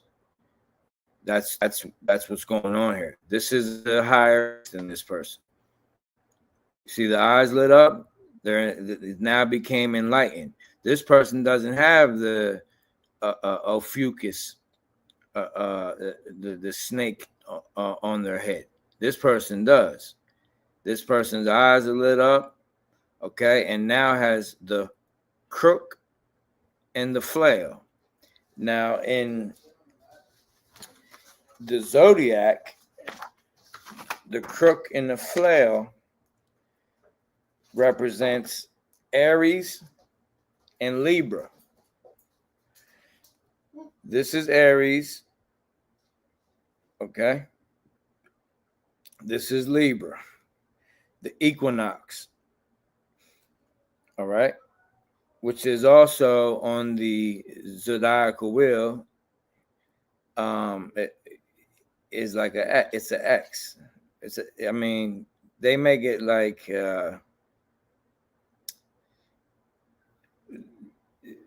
going side to side now one way, but if you look at the ancient ones, it's just like this. Okay. But it's where the equinoxes take place. Okay. So this is that's where they get the threshing thing. This is Libra and this is Aries. So in the middle, when I tell you about the pyramid technology, they were in the age of Libra. Okay? The scales of Ma'at, the mother. You see how the mother's hand, the feminine energy is on the right. This is on the right. That's Libra. The scales of Ma'at, the harvest. Okay? The equinox, the autumn. All is AU, gold. Tum.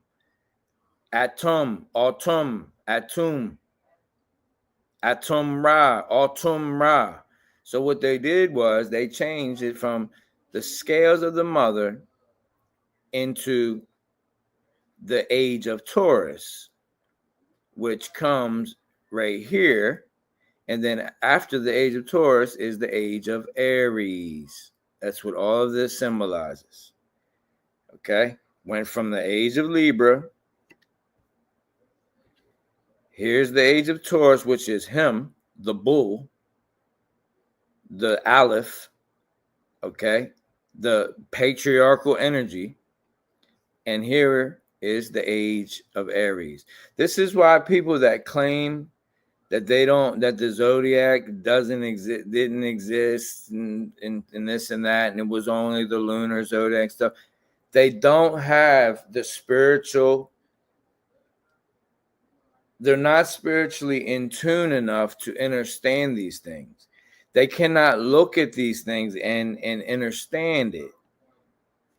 They can't look at these things and the Great Spirit is not flowing out of them and able to explain it like this.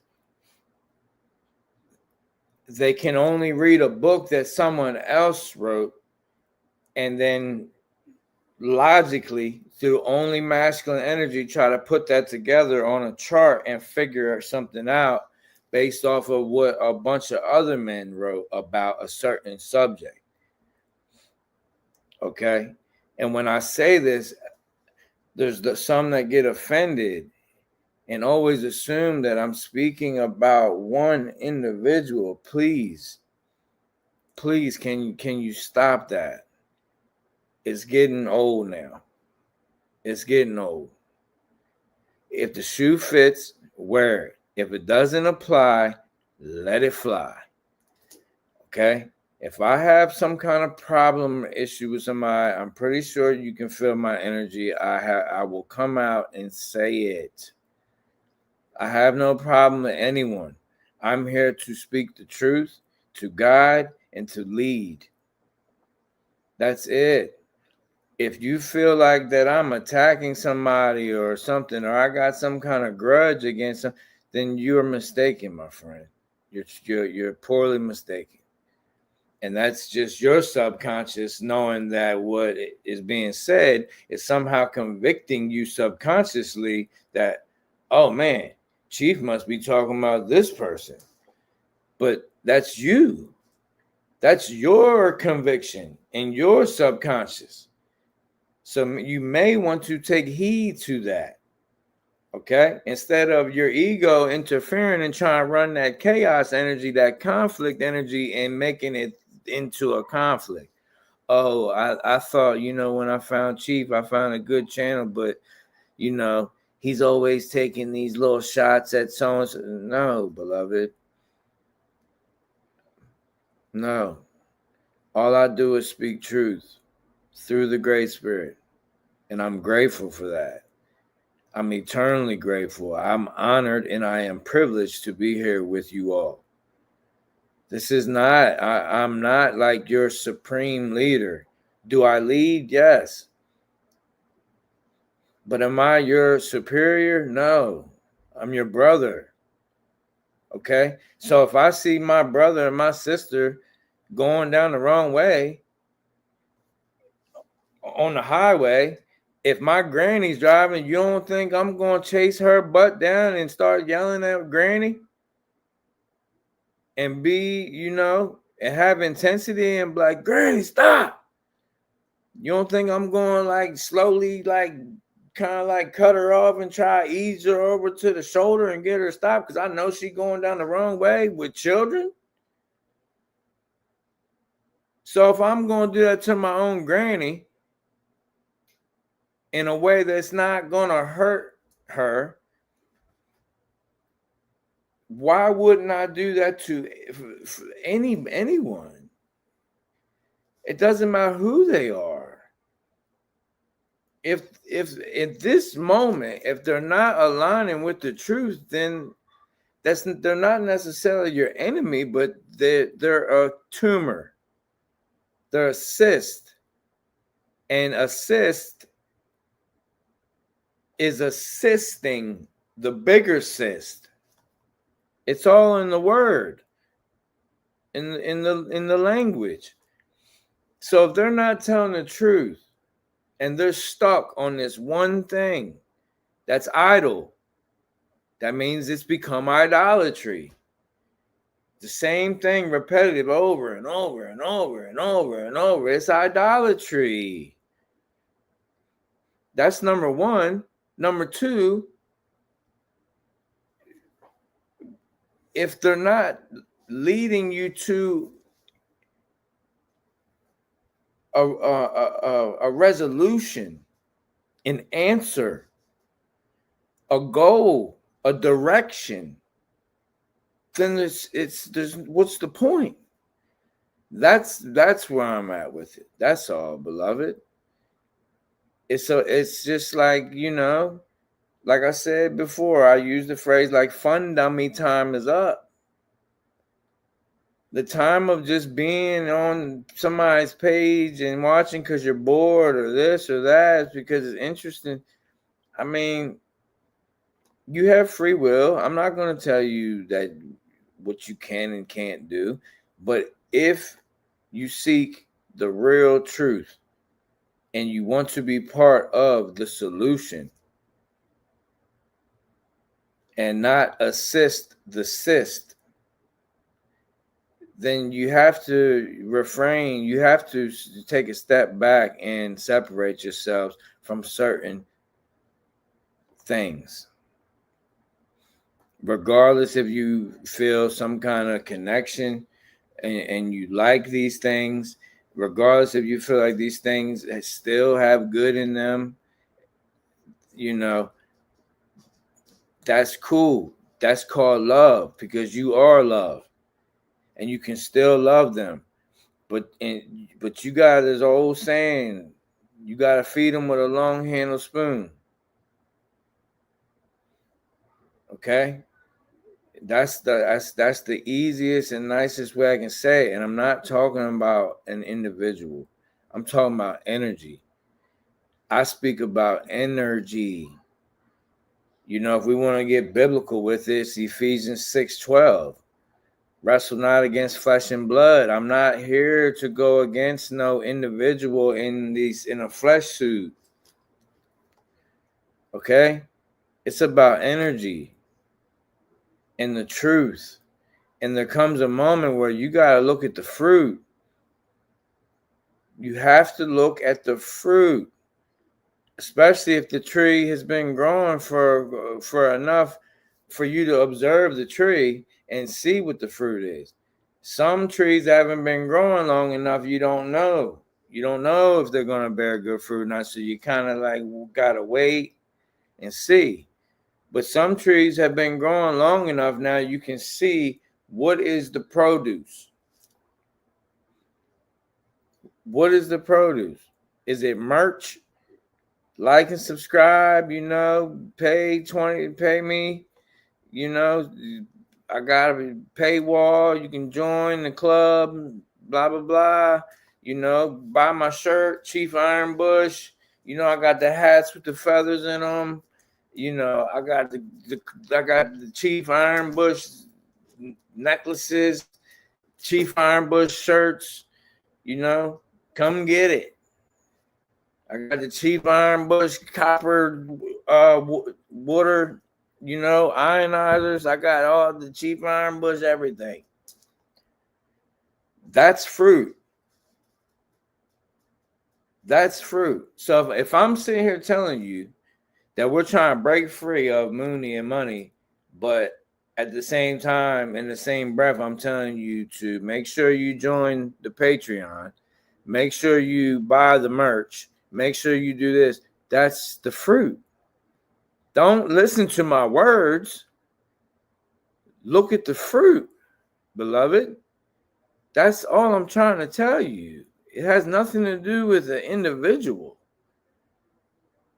That is your subconscious trying to convict you. Your soul is trying to get up to you and tell you, hey, take heed.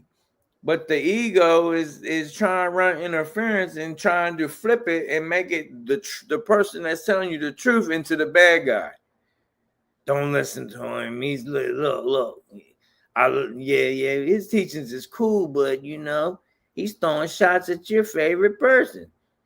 The whole time I'm not even talking about that person or whoever you think it may be. All right, moving on. So yeah, the archons, that's the sign of the archons, and later it became the Osiris thing, where they go like that.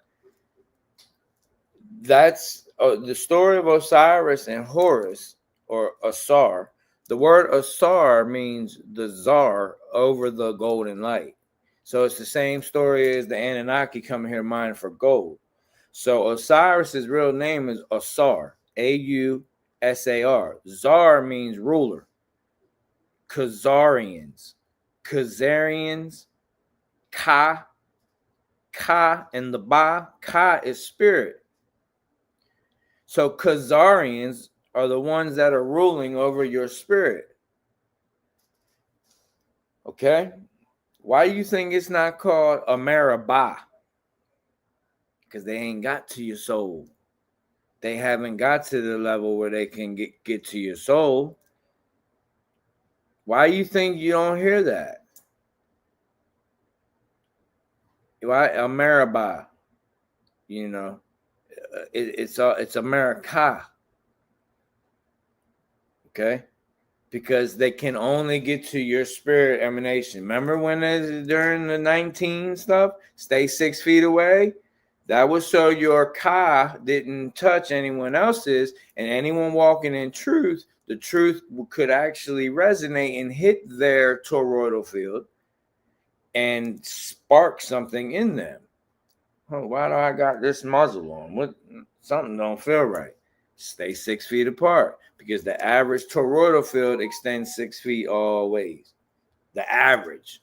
Now, when you're in alignment, you literally can make it extend around your entire property, like a bubble that no entity, seen or unseen, known or unknown, can even pass through. Literally, I've felt it. I've experienced it. It's cool. I'm grateful I got to experience it. It's just the same thing as trying to push two magnets together. Like, I'm not talking about the ones where you can actually like overpower it. I'm talking about two magnets that there's no way that you could, that they cannot be touched together. That's how powerful your toroidal field is around your home and your property. If you know who you are, no entity can pass it, no matter how many of them there is, no matter who and what they are. Anunnaki, none of them. They can't. It's literally the power of magnetism, pushing them away. And it doesn't matter how. The harder they try, the harder they get pushed back. Like, they're better off trying to slowly step. The harder they push, they literally will get flung back. I felt it. I've actually felt it. It actually happened to I. Like, I'm not telling you anything I don't know. It's a fact. And it was so beautiful because I got to feel it, and it was just so powerful that I was just, it really like alleviated. I mean, I already knew, but I'm just grateful I got to experience what it felt like, so I know like how it is. Like, they literally can't pass. They cannot enter your home. They can't enter your land, your property, your land, or anything. There is literally a shield of protection, emanation around, if you will it and you do it. It's different for everyone. I can teach you certain things. I can tell you certain tips and things like that. But ultimately, you can't just follow. Like, I'm calling the preacher at the altar, come on up and repeat after me. It don't work like that. You got to come from the heart with it. So I can kind of like recommend some things, but you have to be the one that does it from your heart. All right. So where was I? So Osiris, his real name Asar. AU has always been gold. Golden light. That means ruling the golden light. That's Osiris. So when they do the Osiris sign, they do the X, Aleister Crowley and all that. They're letting you know that what are they ruling? The feminine energy. That's Asar. Okay. Isis' real name is Offset, the golden set. What does that mean? Remember, they said Set is evil, though. Remember? They made Set the evil guy. Remember in the story? Well, Set just means balance. So Isis is in the Sumerian tablets, Titi. In the Bible, Eve. It's all the same frontwards and backwards. I mean, except Isis would be Cece, but it's is. TT will be it, but EVE. It's you see, it's just double. It's double, EVE. It's is it TT. This is where they copied I am that I am. Okay. I am is ma. Ma. I am that I am. I am. Ma. It's all flipped. Okay? And that's not even what it really says in the Hebrew text. It doesn't say I am that I am. It says I will be. I will come to pass. And it even actually goes further than that. It says I will come to pass because of you, because I'm going to latch on to you, as someone already stated, parasitic energy. That's what it actually says. Asher Haya Asher, or Haya Asher Haya. It doesn't mean I am that I am. So everyone like says, oh yeah, the great I am. Well, I am is a great word. It's a great phrase. But in the biblical term, the way they use it, when he says, tell them I am that I am sent you. Well, that's not what it meant in that text, the original text. And the words used, Haya Asher Haya, means I will be, I will come to pass, I will manifest. Means I'm coming, I'm trying. And if you go even deeper into the etymology and break it down character by character, it means I will come to pass because of you, because I'm going to latch on to you. I need you so I can come to pass. The tribe that I am chief of are called keepers of the past. Okay?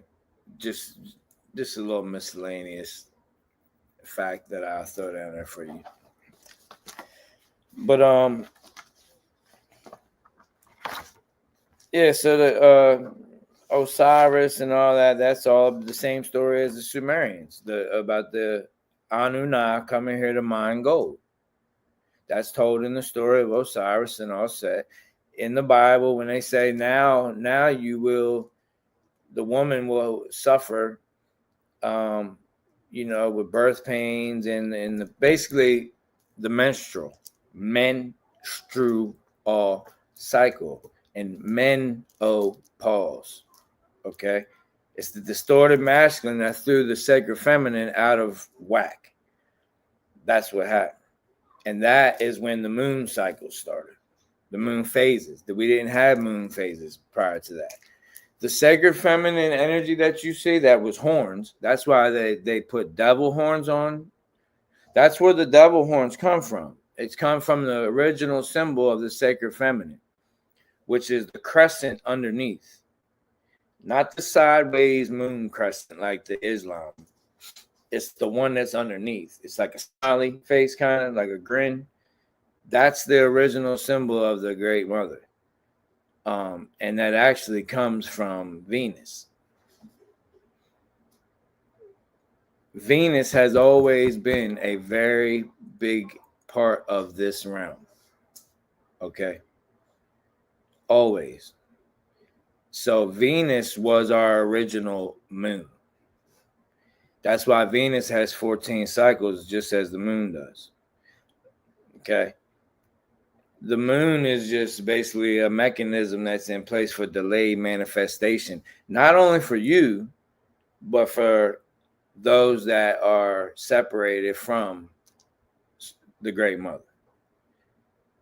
Because without that, they will be able to manifest anything at any moment. So the moon is a restrainer. It's a restraint. It's a delay mechanism. That's why when their high priestesses and priests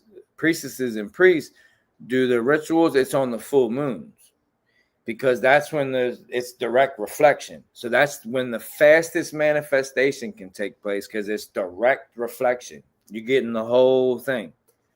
When it's in waxing and waning, that's going away from the reflection, that's further from manifestation or closer manifestation. Even with birth. Even with the womb man birthing.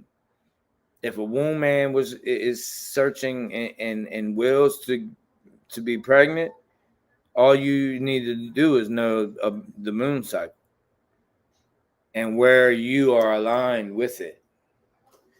And you don't have to go to a doctor. You don't have to take medicines and all that. All you gotta do is be aware of where you stand in the moon when it enters your solar zodiac, your solar house or solar zodiac, which is about 2.53 days a month. And you know, that's a whole nother teaching though. But yeah, so like with this, bringing it back to the zodiac, trying to think of the verse. Even Christ said that he is the vine and you are the branches. Well, what he's talking about is the menorah. The vine is the middle one, what they call shamash. That comes from also ancient Sumer and all that. Shamash was the sun god, aka in Babylon, Utu. Okay, Inanna's brother. Okay, Inanna was the moon. Actually, it began as Venus, as I told you, but then it was transferred to the moon once they. Excuse my nose itching. I was around the cat last night. So once they distorted the energy enough here in this crater, then everything that did have to do with Venus, kind of, not everything, but most of it got transferred over to the moon. That's where a lot of confusion comes in about the feminine energy in the moon and all that. Okay, originally it was Venus, the morning star, and if you don't know, it was the evening star. Okay, why? Because to our ancestors, morning was before the sun came up. It was rising. We didn't use the word morning. Okay, so when you rose, it would be before the sun came up. You would still see the moon. Okay, aka, but prior to that was Venus. That's why today, if you still look at the moon, you can. Venus is never that far from the moon. Venus follows the moon. It's always right there. Venus is always around the moon, y'all. If you don't know, it's that star that's always like right there. I mean, sometimes it can be a little far, but it's not too far. And in the evening, it was the evening star, Eve's star, the mother star. And now we get to the 1600s and it's Lucifer. You see? And everybody's so far indoctrinated to Luciferians and this and that and da. Okay? If anyone comes on and leaves a message and says anything about Luciferian and this and that, then they have a limited understanding. And I mean, unless they follow up with some deep context, because Lucifer was not used as a proper noun, as a name, until the King James version of the Bible in the 1600s. Prior to that, it was an adjective. It was just a describing word, right? Lowercase. Same as Jesus Christ, as I told you in the original Greek. It wasn't a big, or excuse me, it wasn't even, didn't even say Jesus, Isus or Isis. Wasn't a big I and a big C. It literally said Hiso, who riseth to. If you break it down character by character, that's what it said. And then they changed it. But let me see. I'm just going. I thought Brother Micah was coming on, so and I know a lot of y'all been on. Hey, Brother London, good to see you, brother. I ain't see you in the chat. If for those that don't know, Brother London is. I hope you don't mind me putting you out there, brother. Brother London is KJV in the chat. Brother London said Venus is upside down, just like this realm, the lens, the eye. See? For those that don't know, that's the brother I'm bringing on. That I dropped a little seed last teaching. I told you that I have someone special that I'm bringing on whose niche is the lens. This brother's an amazing brother, and you're gonna love it when he comes on here, which will be soon. It's just I just been waiting on the Great Spirit. That's all. You know how you already know how I get down. But this brother is amazing, and we have amazing builds. I highly recommend, maybe going over to his channel and, showing some love. I pop up over there. You probably even go through his list and see me on. Sometimes I'm over there and I don't even know how. It might only be 10, 15, 20 people, and me and him will build for 2 hours straight. And I don't even tell you guys. So, go over there and check him out. For sure. And I'm going to bring him on. And the way we met was through the Great Spirit. Like, that just in the way we met was all just sacred. But yeah, Mësët to you, brother, and to everyone here. Anyone that came in late, Mësët. And as Brother London says, lay low. I like that. Let me check and see if there's any other things in the chat real quick, or moving on. But yeah, you're right. So Brother London, what he said was that Venus is upside down, right? So what would that mean? I'm not going to go too far deep because we're going to get into it in our build. But there's two lenses, concave and convex. All right. Convex is the bowl. This is convex, right? Like which your division, right? If you look this up, they will unveil it to you. Like I said, truth always accessible. You can only see virtual images through a convex lens. That means fake. Through a concave lens, which is shaped like a snake eye or a goat's eye or a cat's eye, you can see virtual and real images. But the real images are upside down. Okay? So the fact that Brother London just said Venus is upside down would mean that it would be real. Okay? Or at the very least, benevolent. Same thing with Uranus. Uranus is the only energy signature that is horizontal. That's set. All set or set. So what happens is when Uranus returns in Cancer, which if you don't know, the pole star always comes through Cancer. The zodiac of Cancer.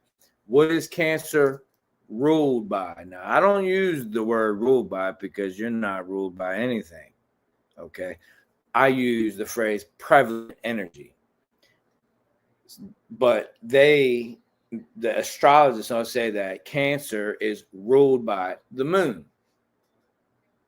So that means the moon is literally in the center as well. Okay? It's literally in the center. It is the reflection. It's just which angle of the reflection are you getting at the moment based on the way the energy is moving back and forth. That's what we call the analemma. That's the 23.5 degrees sway this way, 23.5 degrees sway this way, 47 degrees. Okay? That's the lens on top. That's the all-seeing eye on top of the dome. Okay? Edom, Eden, and all that. Okay? So I'm not going to get too deep in that because I don't want to spoil, what we're going to do. But yeah, you guys know I mentioned Uranus. When Uranus enters Cancer in the 2040s, Uranus is literally will be our. If you don't know the construct, the white light, which is only on visible spectrum, white light contains all 7 visual spectrum lights, the rainbow. The white light carries that. That's the pole star. The pole star has to come through Cancer, which is what they tell you, ruled by or governed, connected to the moon. The crab, the scarab holding up the light and all that. Okay. Now, when you look back in Egyptian times, they're holding up the red light because that was the predominant wave form that the sun, that's the red Kachina, blue Kachina. So the sun is manifesting as a red light. That's why the scarab's holding up the red at that particular moment in the cycle of waves. That's why time is not linear. It's a waveform. So during the red Kachina, which happens when you're going to the red Kachina, that's the flood. That's the by water. Okay. That's when what you would call pole shift happens. The beginning sign happens at the winter solstice.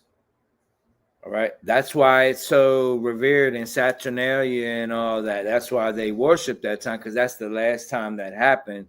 And they're kind of like trying to give sacrifices to this energy so it don't happen again, hoping that they can, alleviate that from happening again.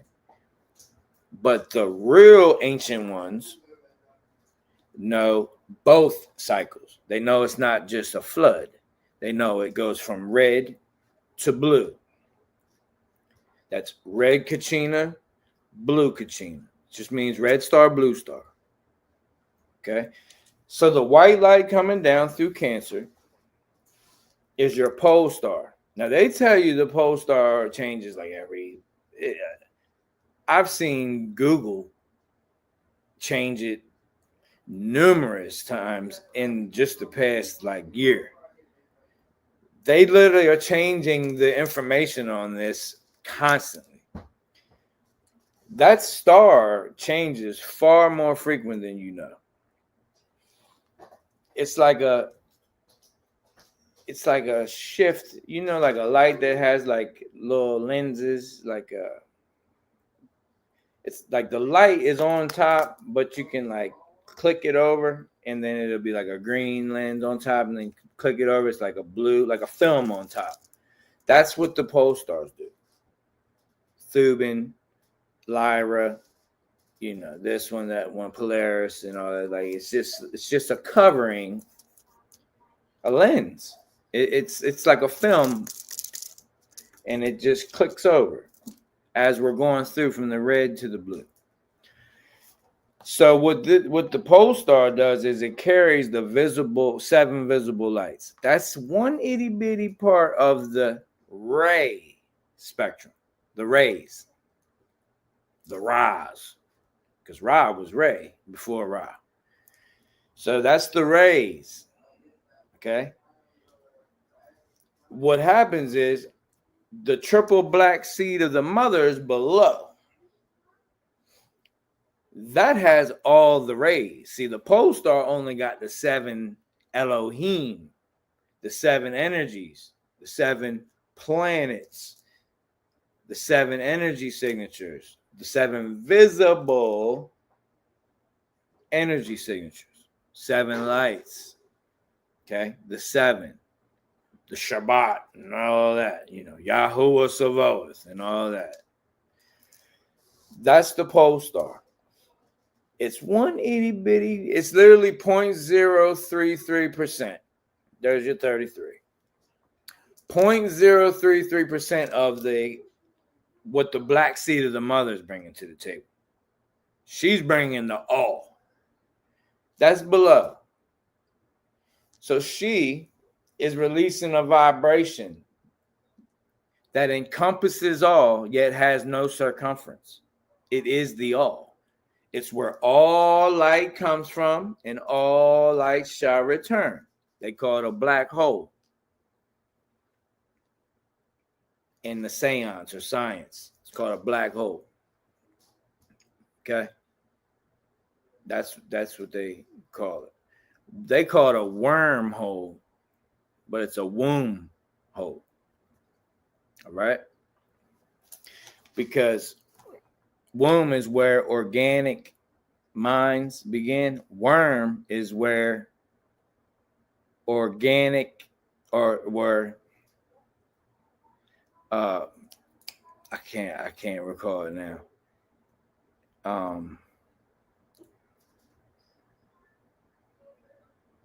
I can't think of the O part of it, but it's where I can't think of the word, but remain. The worm. They remain. Okay.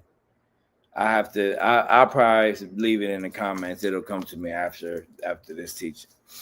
But that's the between worm and womb. Okay. They're remaining. They can't return. But so what happens with the sun is when the great mother's vibration of all the rays, seen and unseen, known and unknown, intersect with the light that's coming out of the lens up top from the pole star that only has the 7 lights, 7 Elohim. And when it intersects, whatever vibration the mother ordains is what's going to manifest as the sun.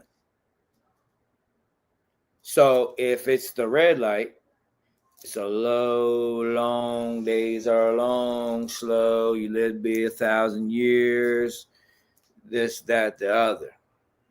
Everything's bigger. There were giants on the earth in those days. Everything is larger because it's longer and lower and slower. You can see further, everything. You can hear further. You can hear for miles. You can smell for miles. You can run for miles without being tired.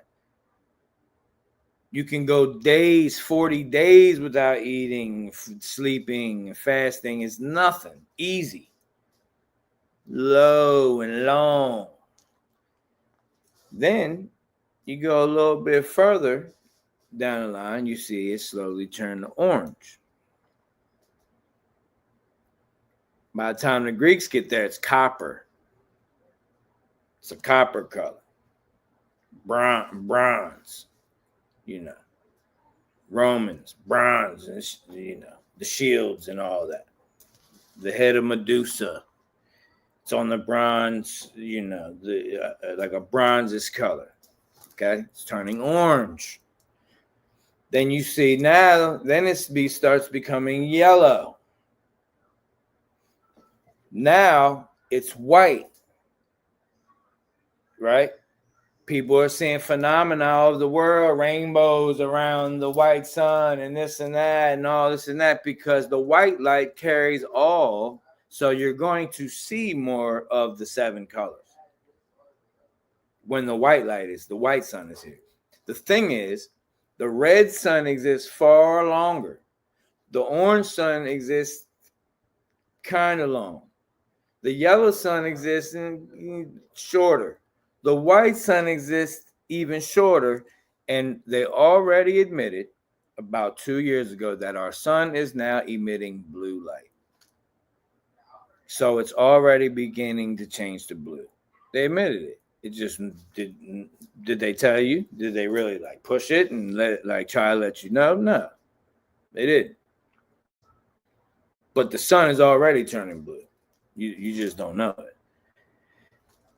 Okay, that's why they spray the chemicals in the air. One of the reasons, because when the sun sets, if they have this right certain chemicals in the air, it will give the illusion that the sun is looking red still and looking orange still. But if you look on the opposite side, the sun sets in what they tell you is the west.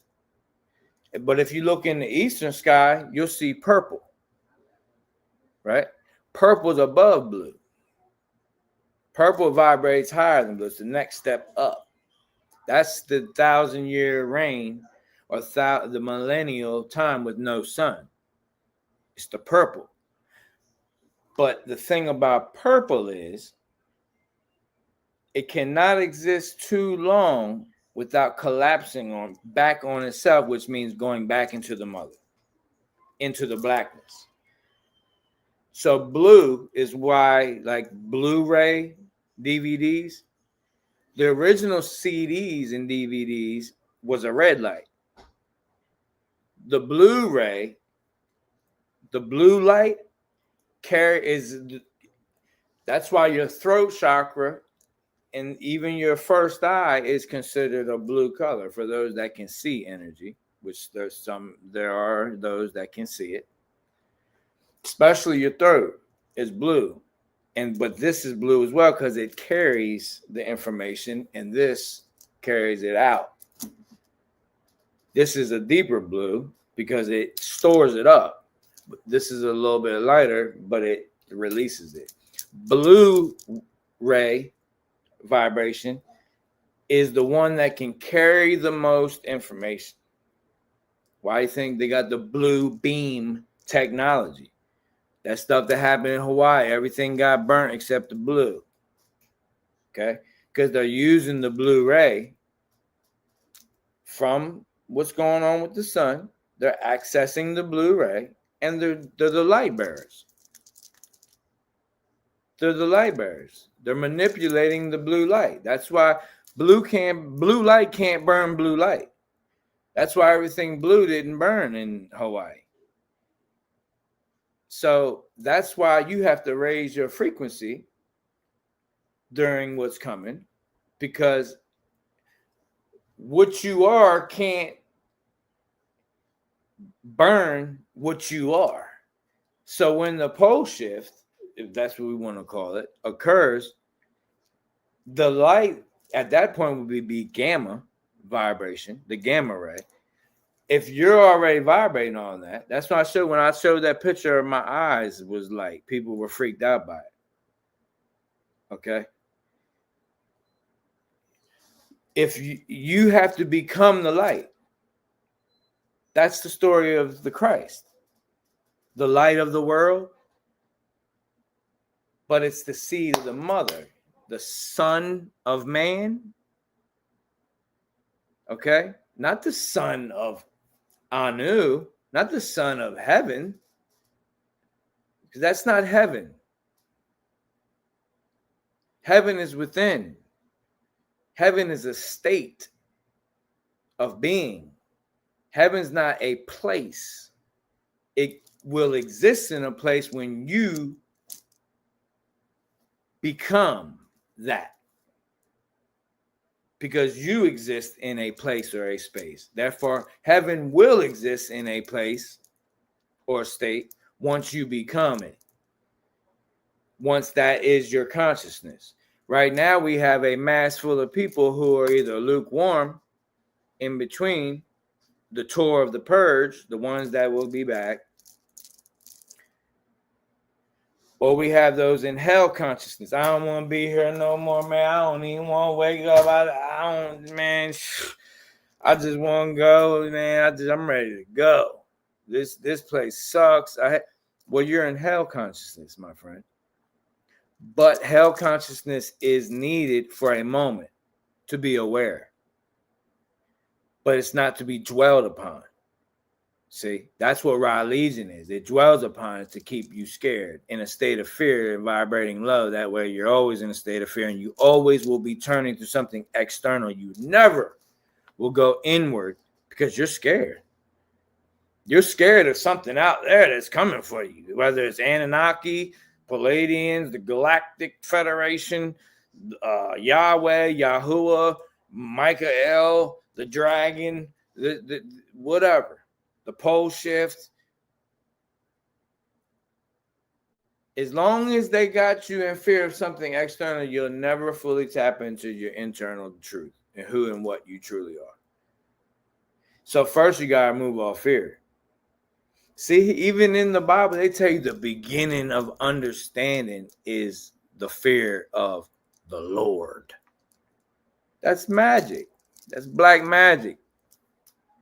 The beginning of understanding is fear, but it's fire, earth, air, and rivers of living water.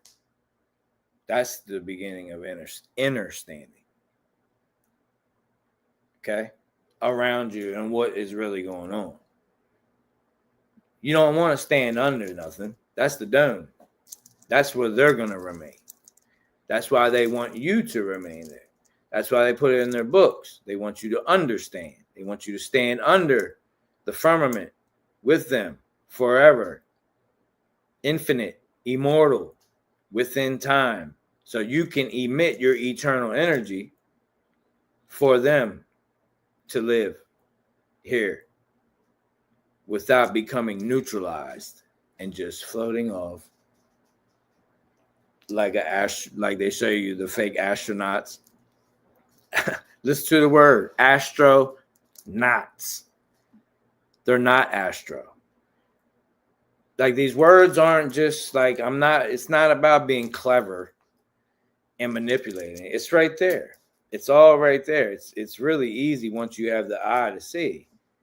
They're telling you they're not astronauts. They could have picked any. And the way it's spelled is actually nautical. N-A-U-T. That's nautical. That means water.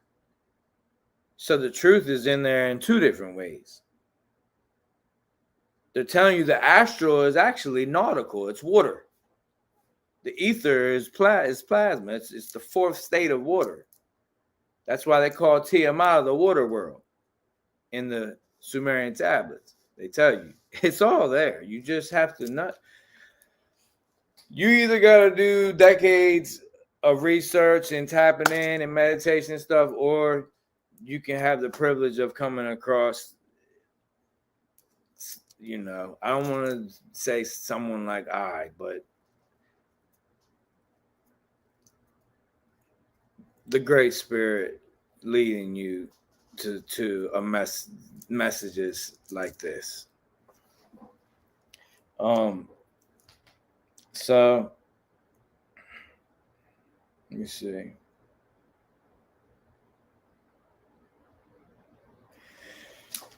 Yeah, and I mean, I pretty much have laid down the fact that I've put to rest the fact about the whole Zodiac only being from 800 BC. But just if you want, for those that are still, like books and like receipts, I'll give you a few references that you can look up. Give me 1 second, I'll run down. Where is it?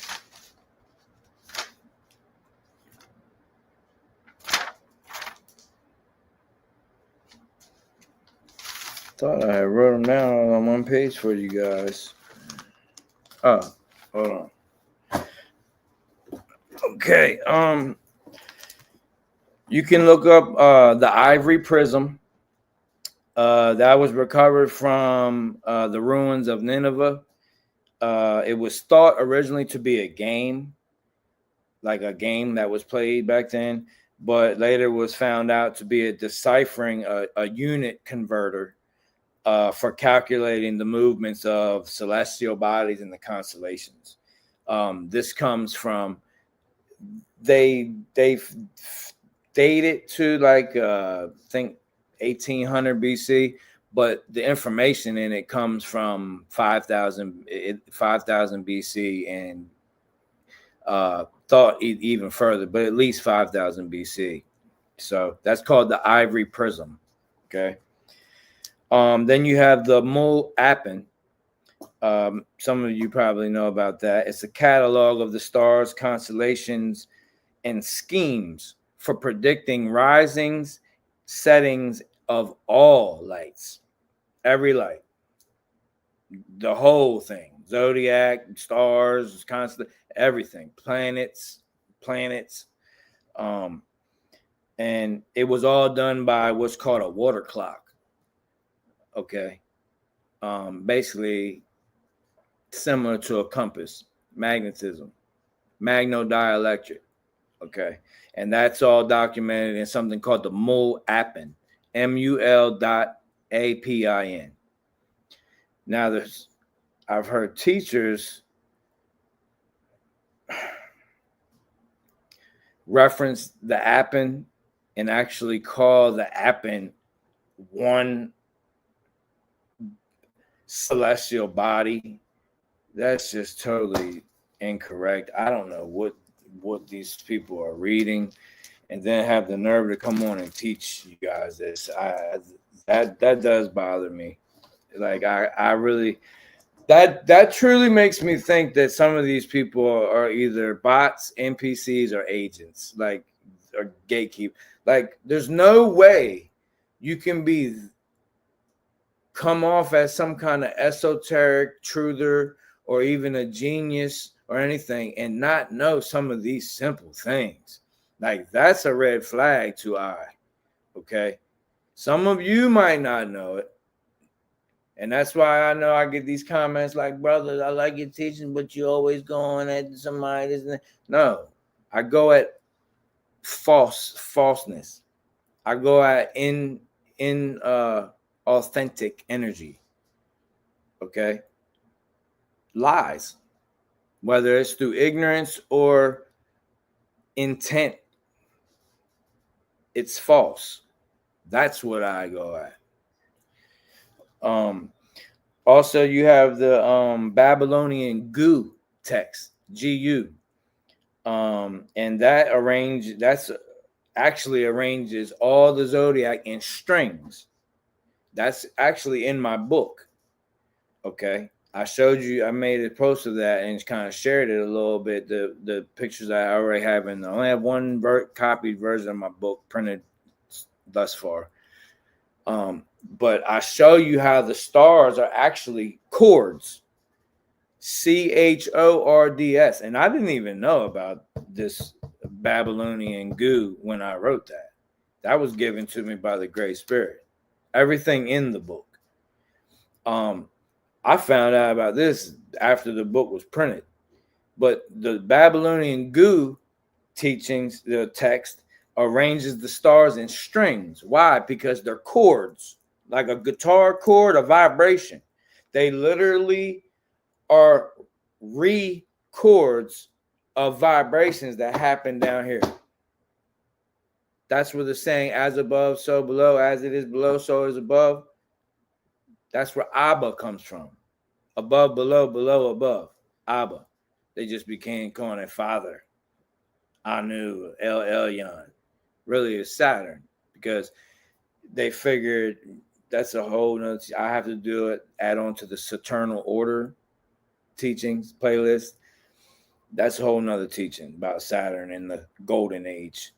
But that also has to do with the patriarchal hijack, most high jack. So the ivory prism, the Mul Appen, the Babylonian Gu text, the Venus tablet of Amisa Duqua. That's spelled AMMISA DUQA. That's from 2000 BC. That alone puts it to sleep. The whole there was no zodiac. Well, the Venus tablet of Amisa Duqua clearly shows that not only were they tracking Venus's every move, Venus was just the main thing. but they were tracking Venus through all the constellations, and they all had names. You just don't know the names because you were told the Romanized version that copied off the Greeks. It's just the Greeks told the story of the zodiac through plays.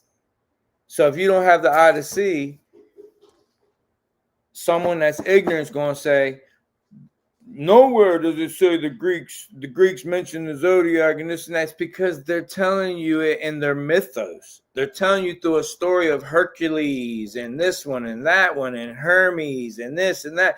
You just read a book and you're waiting to see the word zodiac and stars and constellations, and you just read the whole freaking mythos and you didn't even get it. It's because you're only coming from the left brain. You're reading the ink on the paper and you're waiting for the ink to tell you. You're waiting for the ink to get to your soul. Two-dimensional to go to a soul that is omni-dimensional. That's why people don't get it. That's why people truly believe things like a statement like, oh, the zodiac only existed 800 BC. Before that, it was all the moon. But the oldest text we have of the moon even being here comes from 4039 BC. So how is there texts that are from 5000 BC, 6000 BC, inscriptions and things like that, when there wasn't even a moon, when the moon was Venus, and there was still a zodiac? It's not adding up. So you're incorrect. Also, we have the Enuma, Anu, and Lil. It's probably a new one for some of you. You know, Enuma Elish, okay, the Epic of Gilgamesh and this and that. But the Enuma, Anu, and Lil is a list of omens and their relationships with celestial movements. This comes from 2500 BC.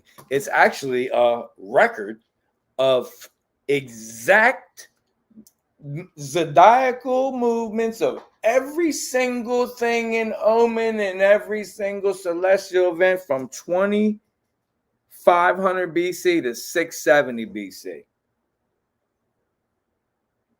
Everything. Enuma, Anu, and Lil.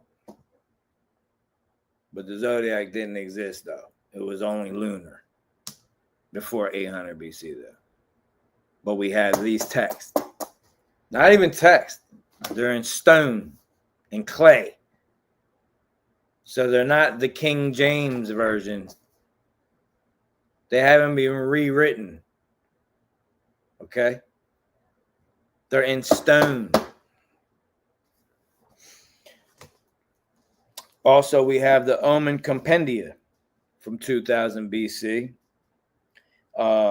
It's all a list of all the omens that were sought as warnings, purely from the gods.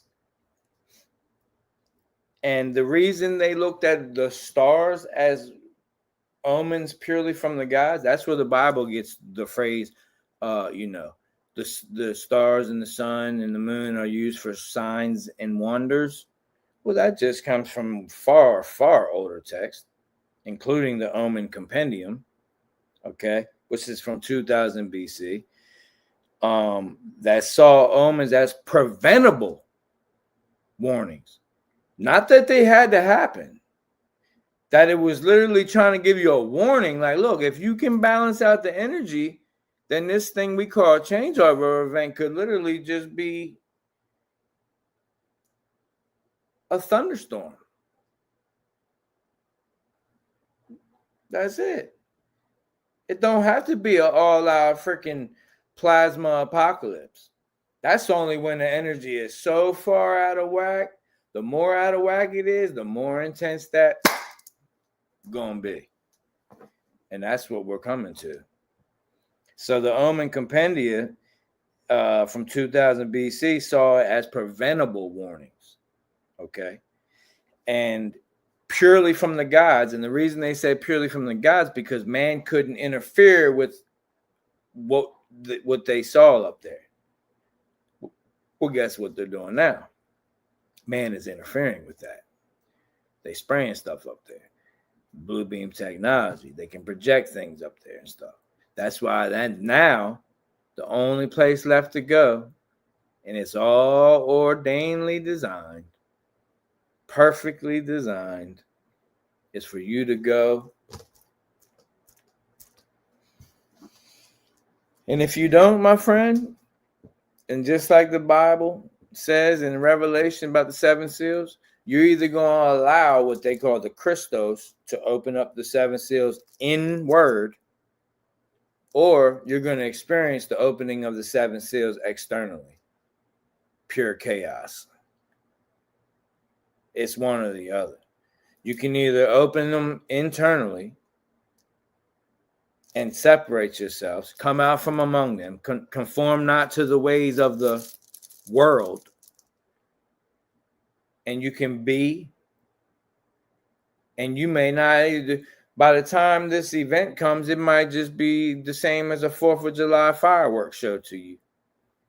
You'll observe it, you'll record it.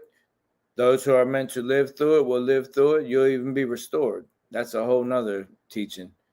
Your body will be restored. Teeth are restored. Bones are restored. You actually reversing aging a little bit. You'll look better than you look now. And that's years away.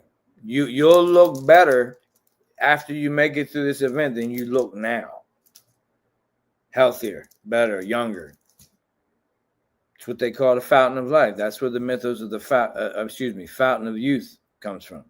Tree of life, fountain of youth, the Jed pillar, Squatter Man, Emco, all of that. Rapture, the menorah, Atlantis, the Ankh. It's all about the same thing. The return of harmony. The breath of life.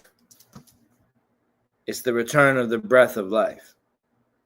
Right now, we're so far gone out of harmony, it's literally breathing death. Eating death, drinking death, everything is poison. You think the Great Mother going to allow that to happen for too much longer? But you don't have to change the whole, you do not have to save the whole world, but you still have to do your best. If you don't do your best, then she's not going to feel your vibration, and you're not going to show up on the radar of her children, because that's the mother's intuition. If you're not fully connected and resonating with your mother, then the intuition not going to be as strong. See, when a mother and daughter and mother and son is fully connected and resonating, you can be across the world and something happened to you, and the mother going to feel it. She going to call you and make sure you're okay. It's the same thing as what's happening, what's approaching. If you're not vibrating with the organic energy, the A tone, the alpha tone of the mind, the origin, the origine, then it's going to be a little more difficult for you. Those that are in fully alignment, you don't have to worry about anything. You don't have to be at, a full-blown off-grid community or anything like that. Many of us are, and we will be there. There's going to be a lot of us that are. But you don't have to be. There are going to be pockets everywhere of those that, a whole continent could be taken out, and there's still going to be a pocket of people that the mother puts a bubble around. People call it miracles. No, it's not a miracle. It's the truth. It's just the truth. It's just the original. It's just who you really are. We call it miracles because we're so far away from who we really are. It blows our mind. That's a miracle. No, that's just the authority that's been in you and who you are and what you are. This whole thing. But they're called miracles. See, that's how you know how far mankind has went away from who they truly are, when things are called miracles. So we got the ivory prism, the mole apple, the Babylonian gu, the Venus tablet of Amisa Dukwa, the Enuma Anu Enlil, the Omen compendium, and in the Sumerian rites, it's in the Sumerian tablets, the Omen compendia, but it's called Nam-Burbi in cuneiform. Nam, N-A-M-B-U-R-B-I, Nam-Burbi. That's the cuneiform text, the translation. All right, Nam-Burbi. The Akkadians changed it as they changed all of the Sumerian text to Nam-Burbu. And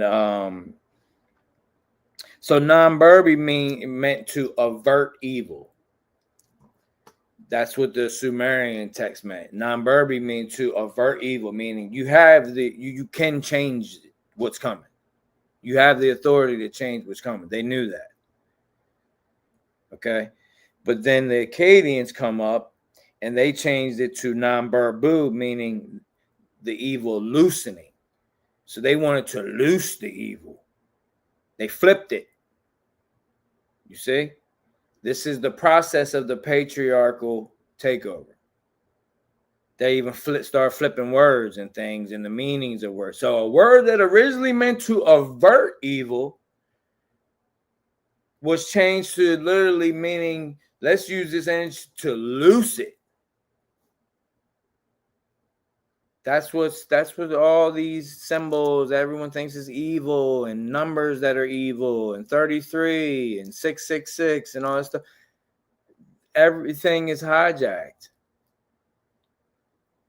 They took everything they possibly can. But I'll tell you one thing that they really don't want too much attention on is the Great Mother. They just kind of swept that under the rug, like we don't even want to bring no attention to that. Let's just make it like all about this Father God stuff. Make little religions, legions about different Father God worshiping, but let's not even talk about the Great Mother. And when they do, we'll have something to say about that. That's that's Lilith or something, or the Queen of Heaven or something crazy like that. You know what I mean? Or that's nature. That's worshiping nature. No, we're not worshiping anything. That's what you're failing to realize. It's not worshiping nature. It's loving nature. It's being one. It's a give and receive. Receive and give. It's harmony. It's not worshiping anything. When we say love to the ancestors, that's ancestral worship. No, I'm not worshiping the ancestors. I love them. I love them. I'm not bowing down to my ancestors and making some kind of statue or something where I'm like bringing them food or sacrifices or something like that, or keeping incense lit forever like they did in Yahweh's temple to the Nakash, the staff with the snake on it for 700 years. We're not doing that. It's about love. It's okay to address the ancestors. They're in you and they're with you. They're in you and they're with you.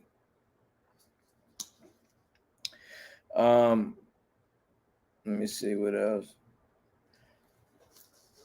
So, and in these Sumerian texts, just so you know, Iyah spelled E-A. Everybody thinks it's E or Ia. It's pronounced Ya.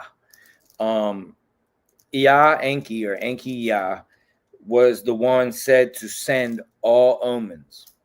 Okay. And the eclipses were seen as the most dangerous. And that's all that's actually all in the Enuma, Anu, Enlil. It says all that. So this zodiacal stuff goes back thousands upon thousands of years. Okay. So anyone telling you that it's like new or something, maybe they need to reword it or something. But to just boldly claim that it didn't exist is just kindergarten. And if for someone to make that statement, that now makes me have to like really question everything that they've ever said, everything that they've ever presented. Because if they can make a mistake that is kindergartenish, then man, how much can you trust them about these things that you really don't have access to, that they're claiming, and you're just taking their word for it? And at the end of the day, ask yourself, where is it going? Where's the train going? Where's it going?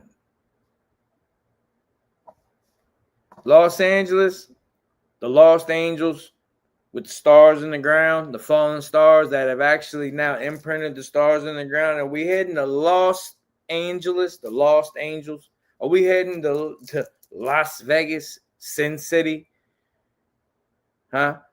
With all the artificial AI lights and all that, and the blinking and the hypnotization and the full blown. Is that where the train is headed?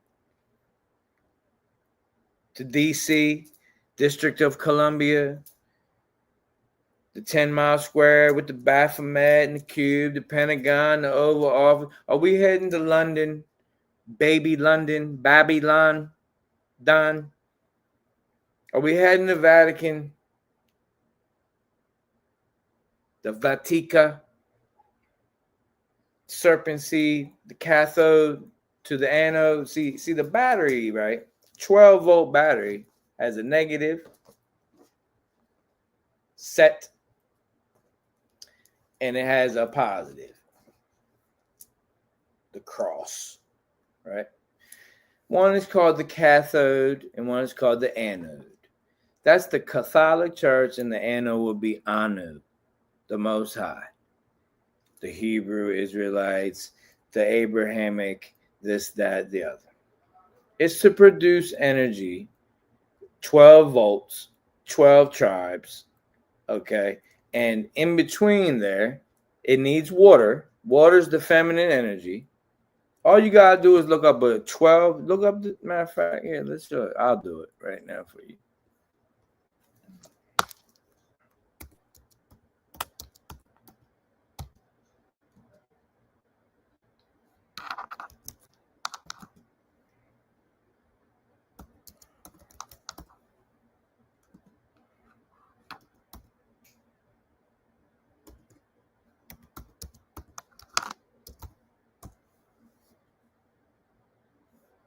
Let me see. Okay. Try to bring this up.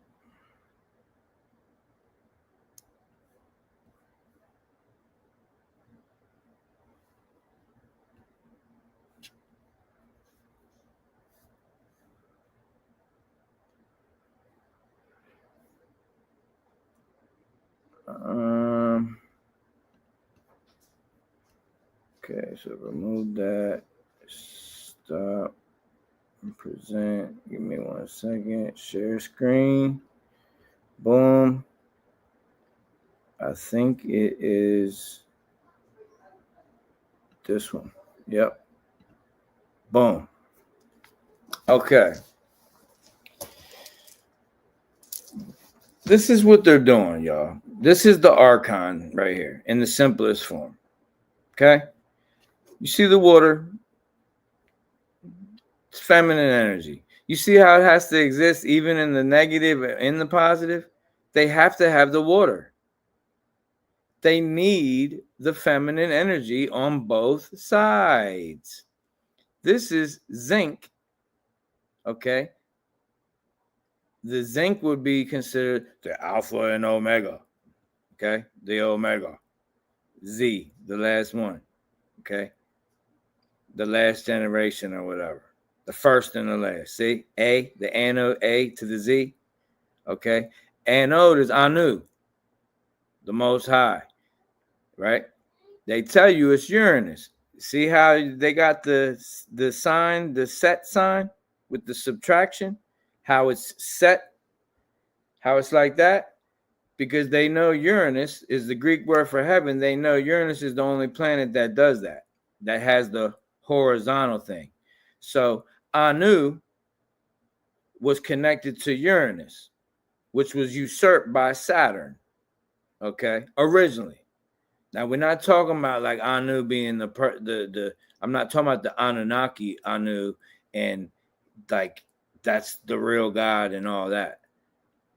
I'm talking about energy here. This is alchemy. This is not just like this is real life alchemy right here. So the zinc, alpha, the first and the last, Anu, the Most High. See, that's Uranus with the set energy, negative, right? But it needs the water of the mother, Tiamata. What they tell you? They said Marduk came and slayed a pep and cut Tiamata in half. Well, what do we have here? Water's over here, water's over here. Cut it in half, right? What do we have up here? A light bulb. Here's the light. Here's the all-seeing eye. Here's the pole star where the light comes down 33 degrees, so it hits both of these right here, okay? Here's your blue. Here's your red. Black, white, blue, red, the Ka and the Ba. Here's the Ka, copper, Ka, cathode, cane, Ka-ya-in. There's the plus. There's the cross. That's the Christian with the cross or the X. Right? Because they know that Christ is the seed of the mother. So that cross is actually the X. Okay? So this is the blood, the red blood, using the seed of the mother, the abo, the iron blood, the Phi, the feminine, the feminine. And here's the blue blood, the Anunnaki, the Ano, the blue. Do you see? Let me make sure. Y'all seeing everything? Y'all can see everybody seeing the graph and everything. Somebody give me a thumbs up because I don't want to teach all this and y'all don't see the graph. Okay. Thank you, Brother Martin. All right. So here's the blue bloods. Anu, the Anu Na, the what they tell you, the first and the last, okay? Zinc, okay? Right? Blue blood, right? And Seton and all that, you know, but it's also the real thing is Uranus. So they took the real thing and distorted it. So that's Seth and Set and Uranus energy. Here's where it's all leading to, right? The pole star right in the middle. See? It's giving energy to the all-seeing eye, right? It's giving energy to the, quote, God of this world. That's why people think we're in a simulation. It's not that it's a simulation, it's that it's been hijacked. So here's the Catholic Church, the cross, you know, the red bloods, the Phi, right? But you see how the waters is both split. That's the story of Tiamat in the Sumerian tablets. Marduk slayed Tiamat in half. Tiamat was water world. That's the story. Okay. And then in Egypt, it was Ra. Here's Ra slaying a Pep, okay, which was Tiamat, the great mother, known as the snake, energy, waves, the waveform. Now here's Christ, and what he said, you're the salt of the world. Well, look at the salt bridge. See, they need you to create the energy to be lukewarm. You got to be in between here to be the salt bridge. Without the salt bridge, none of this takes place. So you have to remain lukewarm in order to keep this system going. And this is a 12-cell galvanic battery. 12 tribes, 12 zodiacs, all of that. The whole 12 thing. This is where it comes from. But they even flipped it because see how this is the Ka, copper, the Ka-Yain, but copper is blue bloods. Okay, the copper-based bloods. Okay, zinc, they show the blue right here. Well, in actuality, copper would go with Osiris, if you want to be real. Because when iron oxidizes, it's what you call rust. Becomes red, rust. You know, that's why your blood is darker inside of you. See? Inside the mother. See, when it's in the mother, it's darker. Right? Because it's vibrating higher when it's in the waters of the mother. But when it comes out, it brightens up. It oxidizes. Oxygen. The ox is the aleph, the bull, the jinn. Okay? So it's not the origin now, it's the ox, the jinn. Okay? The spirit of the air, aka Enlil. Enlil is the Lord of the air in the Sumerian tablets. All right? So that's what's going on here, y'all. That's what this is all about. I mean, you can't really get any simpler than that.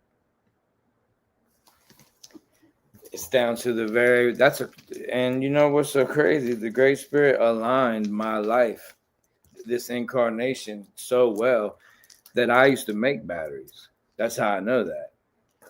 I didn't have to research this. I used to make them batteries. I made car batteries and marine batteries for yachts and boats and stuff. So I know I learned this hands-on. I was the one that was actually, it's called a loader. I had to load the cells into the actual batteries and work with lead and all of that. So I actually made what I just showed you. That's how I know. So, I mean, you know, everything aligns as it should. That's what I'm saying about books. I'm not saying you don't have to read or you can't read. What I'm saying is people are putting too much weight on it. They're leaning on it like it's the main thing, like it's it.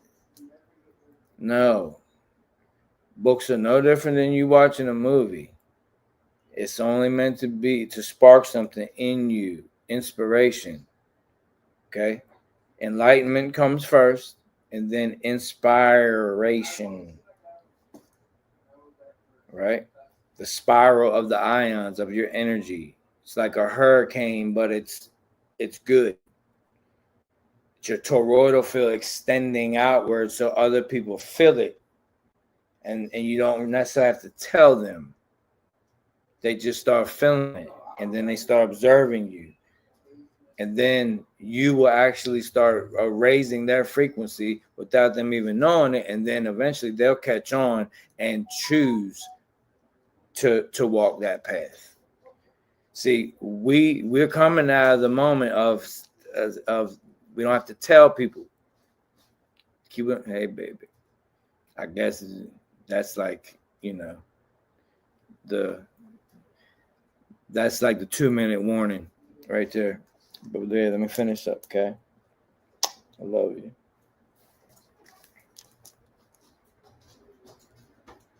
All right. Let me add a little bit more to this. Let me see.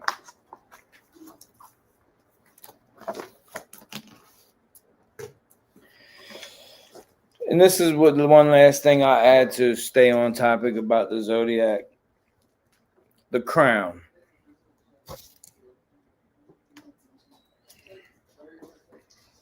I don't even know what time it is now. I'm drinking coffee.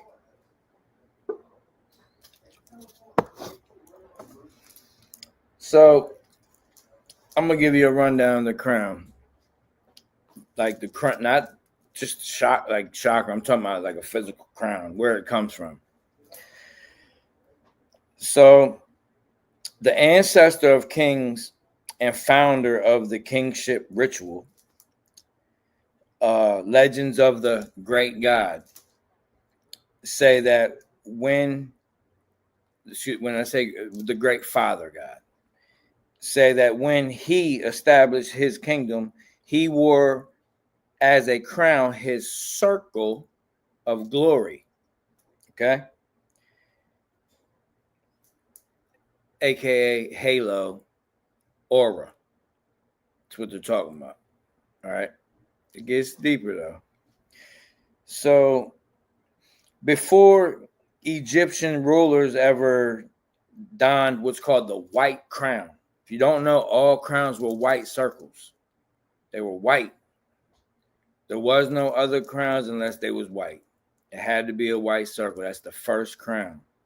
Okay.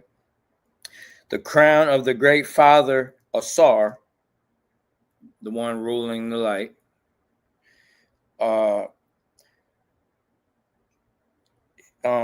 shed its light at the cosmic center. The crown, his crown, clove the sky and consorted with the stars. This is directly from the pyramid text. What are they talking about? The zodiac. They're talking about the crown, the circle. His crown consorted and touched the stars, consorted with the stars. They're talking about the zodiac. The zodiac is the crown of the God of this world, the Father. Whether it's Ra, whether it's Yahuwah, whether it's El, no matter who it is. But it goes back to Saturn because of the rings around Saturn. That's where the crown comes from. But even then, I'm talking about when it comes to ruling. But the real crown comes from the mother because it's a circle. It's 1,000 times. It's the circle of the mother. And even the rulers back then had to have 2 women place the crown on their head. They had to have double sacred feminine energy place the crown on their head. It's in all the ancient hieroglyphs. Look it up. It had to be either a mother and a daughter. That was queen and princess. It had to be a queen and a junior queen, sisters. There had to be 2 women placing the crown on the head of the Fa Ra O. The Fa is actually the Fi. They changed it. That's where the old riddle, the little riddle, Fi, Fa, Fo, Fum. I smell the blood of an English man. Fi begins with Fi. They know it got changed to Fa later.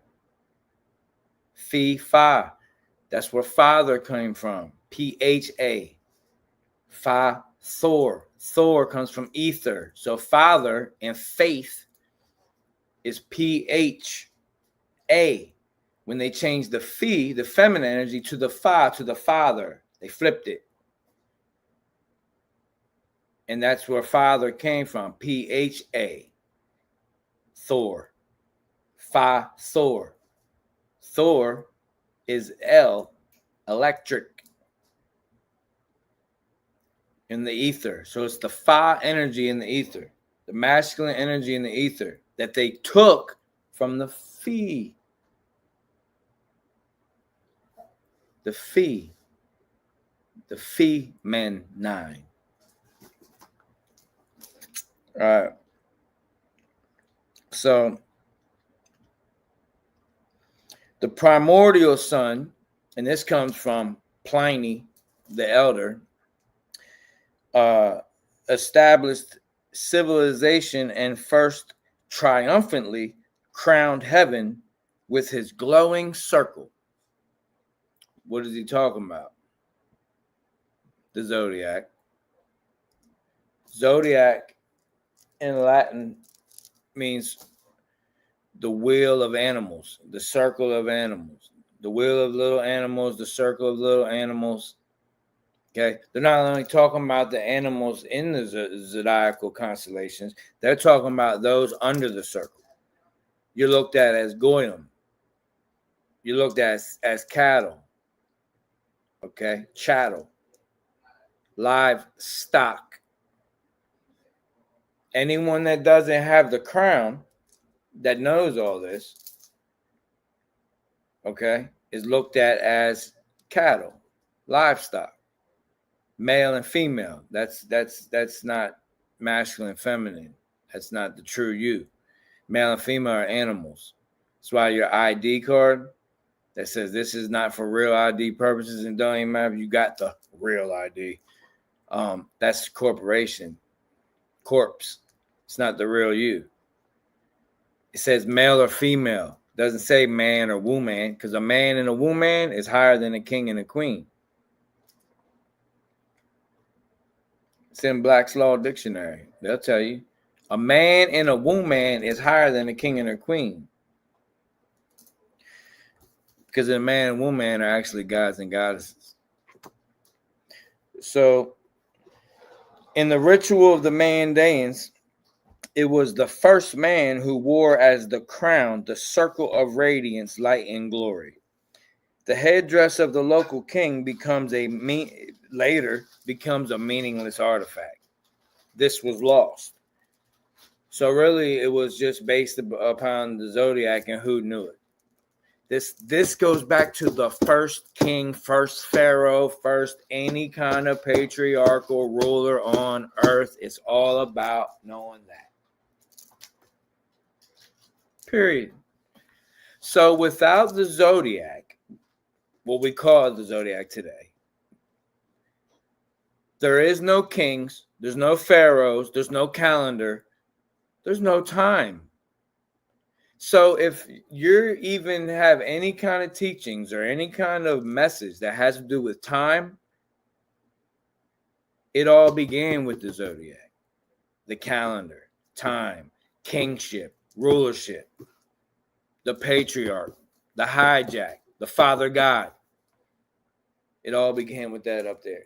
And guess what they still call it due to revelation of the method?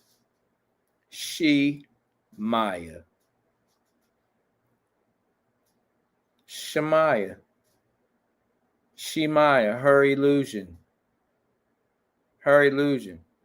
That's why in the back of the Bible, the two bowls, the bowl that we're in and then the bowl above, Bibles. That's why the Christ spoke in a pair of bowls. What is loosed in the bowl above is loosed in the bowl below. What is loose in the bowl below is loose in the bowl above. Parables. He spoke in parables. The Bibles. Okay? Two bowls. So,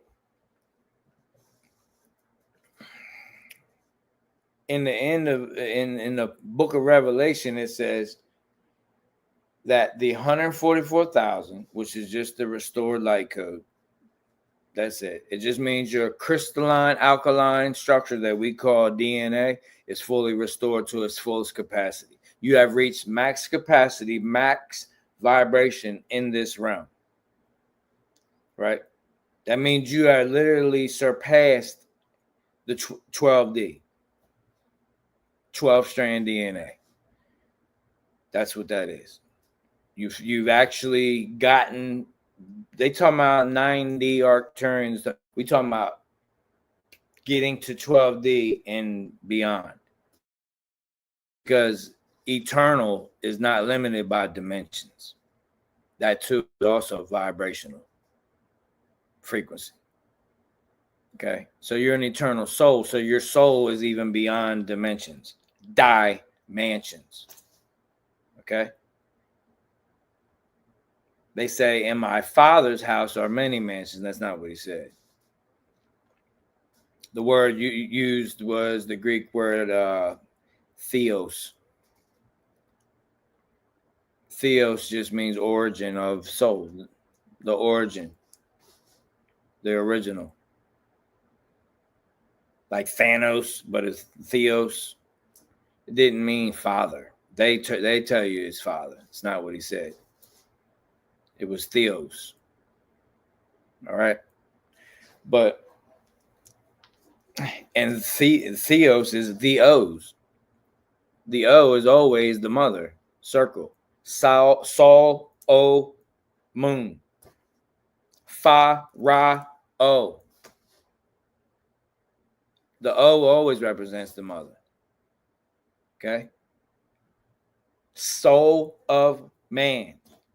Solar, O, soul. See, but they call it solar. That's Sol Ra. Ra soul. Sol Invictus. Sol, O, moon. Reflection. Reflection. Just two different angles, two different wavelengths. That's the compass in the square, the Freemasonry. That's what that is. They manipulated they're trying to manipulate your soul. So,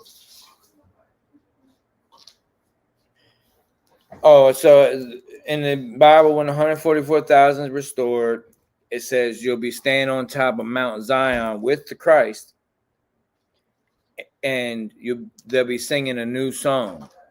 Well, the word Mount Zion is Zoion, and that's the original word for zodiac. So they're saying you're going to be on top of the zodiac, on top of the white band, the white circle, the crown of kingship. You're going to be on top of the patriarch, on top of this realm, on top of the realm that's been hijacked. You'll be standing above it vibrationally, fully restored, singing a new song. That means vibrating at a vibration that currently does not exist right here. They say nothing is new under the sun. Well, you will be above the sun. So something new will be made. A new song, a new vibration that is not even conceivable here. It cannot even be, a number cannot even be placed on it. A frequency cannot even be placed on it because it doesn't exist yet. I mean, it exists because it's the all, but we have not manifested it yet. But it's coming. That's the new song. And it's above Zoion, standing above Mount Zion, El Shaddai, which they also took. That just means Lord of the bosom, the breast. That's also the mother. They hijacked that word too. Lord of the mountain, which was Lord of the breast, the bosom. Okay. You'll be standing on top of Mount Zion, on top of the zodiac. Okay. With the Christos. Doesn't say with Jesus. It don't say with Jesus. It says with the Christos, the Chiro, the hero, the Heru, the light of the world, the anointed ones. And you will be humming, singing, vibrating a new song, a new frequency. That's your heaven. That's your true heaven. ancestors, everyone. That's your heaven. It says the dead will be raised and all of that, you know. But first is the 144,000 will be there, the ones that actually make it happen. But they coming with us. Even the ones that are resting right now. Because some made the free will to rest. It's not just some reincarnation thing that you have to, like you get booted back in. No, you can choose the rest, beloved. You can choose the rest. So those that have chosen the rest, that's why we cannot turn our backs and we cannot just give up and just wait, because you don't know the weight that is on us. Okay? It said, Christ said, my yoke is light. Yoke means what you're connected to. So we say, I'm connected to light. That's it. I'm not trying to connect you to nothing else but light. Not the flesh, not circumcision, not 300, 400-year curses and covenants and blood sacrifices. And he not once did nobody say nothing about sacrificing for the sins of the world and all this and that. Not once did he say, I'm the Son of God. He said, who do you say I am? You don't have to call me chief. Who do you say I am? Am I your brother? Then I'm your brother to you. Am I your teacher? I'm your teacher to you. Am I your guide? I'm your guide to you. Am I your friend? I'm your friend to you. If you call me chief, then I'll be chief to you. Who do you say I am? That's what he said. And when Peter said, I believe you're the Son of God, he said, well, this is not known by the flesh. This is only told to you by the Spirit, meaning that's what his spirit was resonating. That's what his spirit was feeling. That's how he knew it. That's all he was saying. He didn't say, yes, I am. You know, yeah, I am the Son of. No, who do you say I am? This was unveiled to you by the Spirit, meaning this is what your spirit is feeling, resonating at. Do ye not know that ye are gods? Blasphemy. We're here, y'all. We here. We're at that crossroad from, pre-contemplation, contemplation, preparation, action, maintenance, holistic, whole. We've been going through it this is the ascension process. Pre-contemplation, contemplation, preparation, action, maintenance, holistic. That's where we at with it.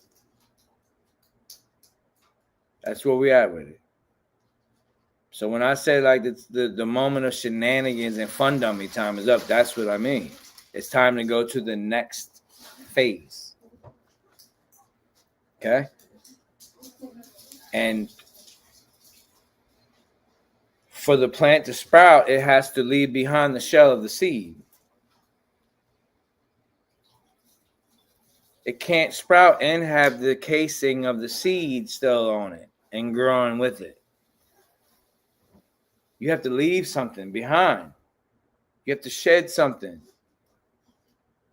The caterpillar can't be a big, thick old caterpillar and just grow wings and just start flying and be a flying caterpillar. Has to leave some things behind.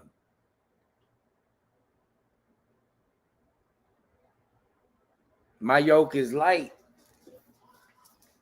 That means you gotta lighten up as you progress and move up. You gotta get lighter and lighter and lighter and lighter and glowing and glowing and glowing and glowing to the point your eyes is glowing.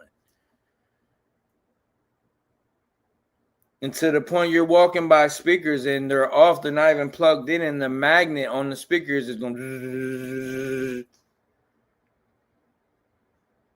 and to the point where you can't even connect your Bluetooth to your car and stuff because your toroid field is interfering with it.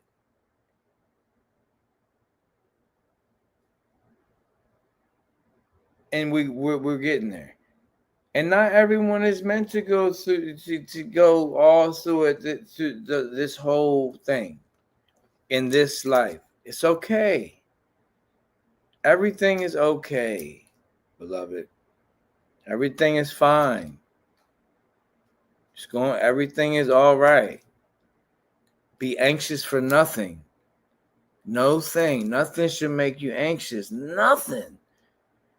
I don't care if you're late on your rent, 2 months behind, and one more late for work, you're getting fired, and it's a traffic jam, and this is it, and you're just all messed up. Listen, just be. You're gonna be all right, beloved. You're struggling with addiction. Make your mind up. That's it. That's all you got to do. Are you going to go through some things in your body? But who hasn't? A womb, man. Every one of us came out of a womb that hurts way more than anything that you can, any of that, any kind of withdrawal of drugs or anything, man. Come on. Your mom went through that, pushing you out. Epidural or not. Come on, man. And my beloved sisters.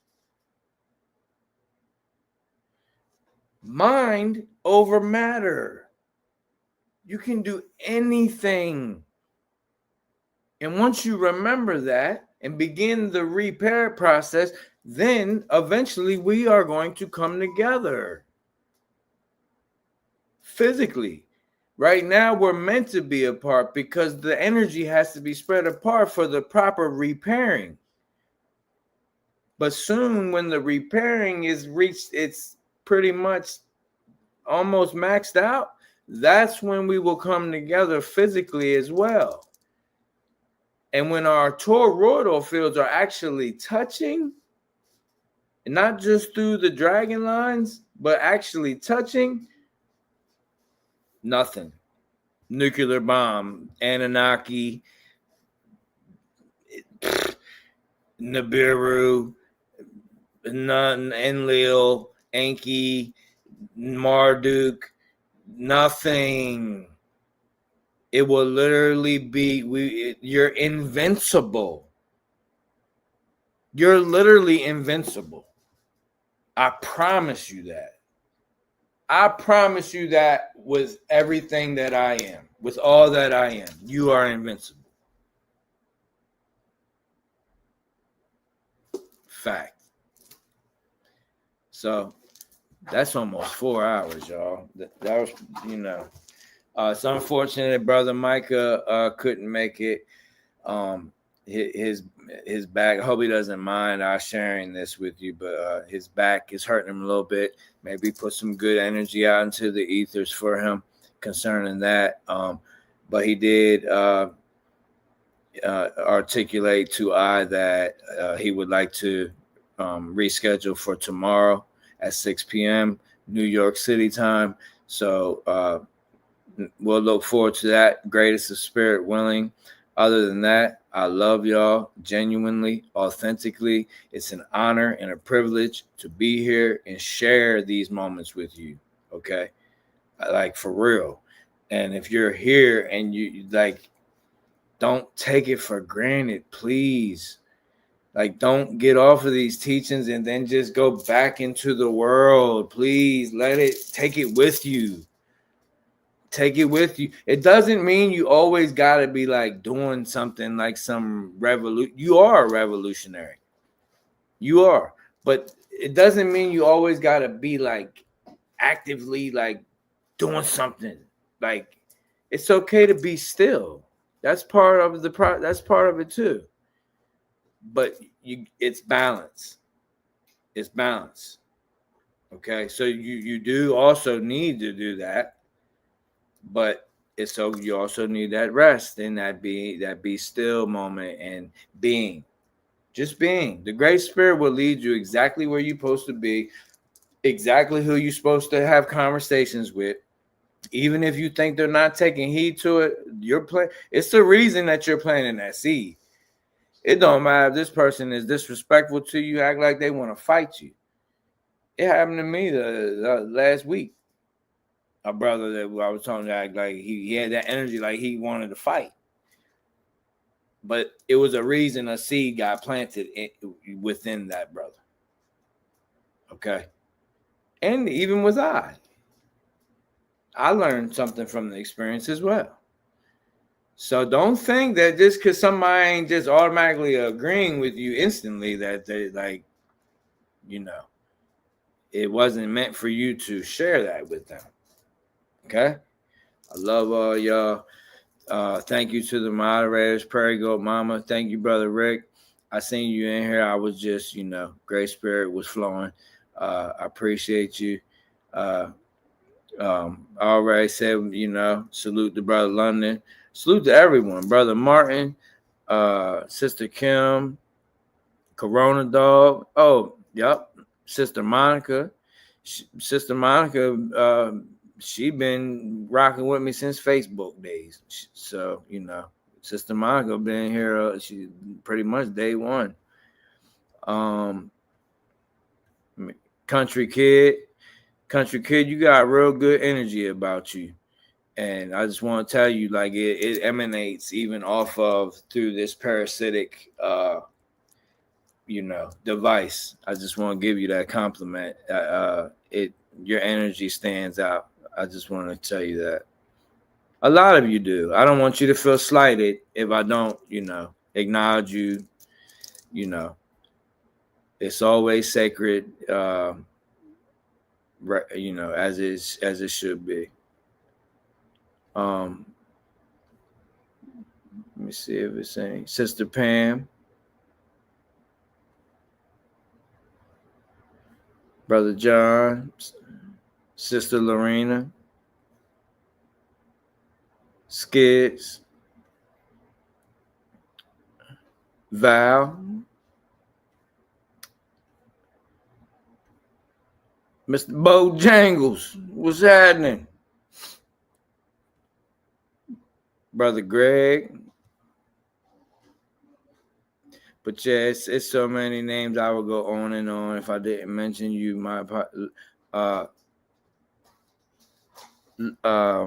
Liberatio, gratitude. Garden goddess, gratitude, sister. Tatiana, eternal gratitude. Sister Annette, eternal gratitude. Sister Dayla, you are the answer. You are correct. Eternal gratitude. Sister Regina, you're truly welcome. Brother Chad, you're truly welcome. Brother Henry, appreciate it. Well, JP, you already know. Okay, y'all. I love y'all. And if you don't know what Mësët means, there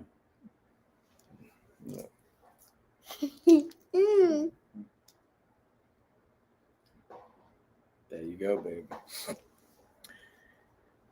Love, balance, and wholeness be within you in all that you love. This is the sacred masculine together. Okay? This is the sacred feminine. You see the pinky? The pinky is the most delicate of the fingers, but also the ring finger that represents love. Okay? The thumb is connected to the sacred feminine. The thumb is actually the strongest of all things. So you have the most delicate, but yet the strongest in the love, in the feminine, and you have the two protectors right here. If you make a fist, these two knuckles right here If anybody knows about boxing and fighting, these are the two knuckles that's supposed to make impact. Okay, not condoning fighting. I'm just saying. So they distorted this. Y'all have seen it with the stupid little Baphomet things and all that, and even in the Hindu symbols and all that. They got them doing the little thing and this and that. But the original symbol of the indigenous and native peoples, not even, I'm not talking about the original avatars. I'm talking about the original souls. And when we came here and we was in these bodies, and when they started messing with the words, and we would no longer could do it through images, and and they got us out of alignment. This right here is the symbol for harmony. In the tribe of I, the Lenape Hopewell, Unami clan, means turtle clan, priestly clan. Okay, it's Mësët, and in English, the best way I can say it is it's love, balance, and wholeness be within you and all that you love. So, as always and always, Mësët to all. Love you all.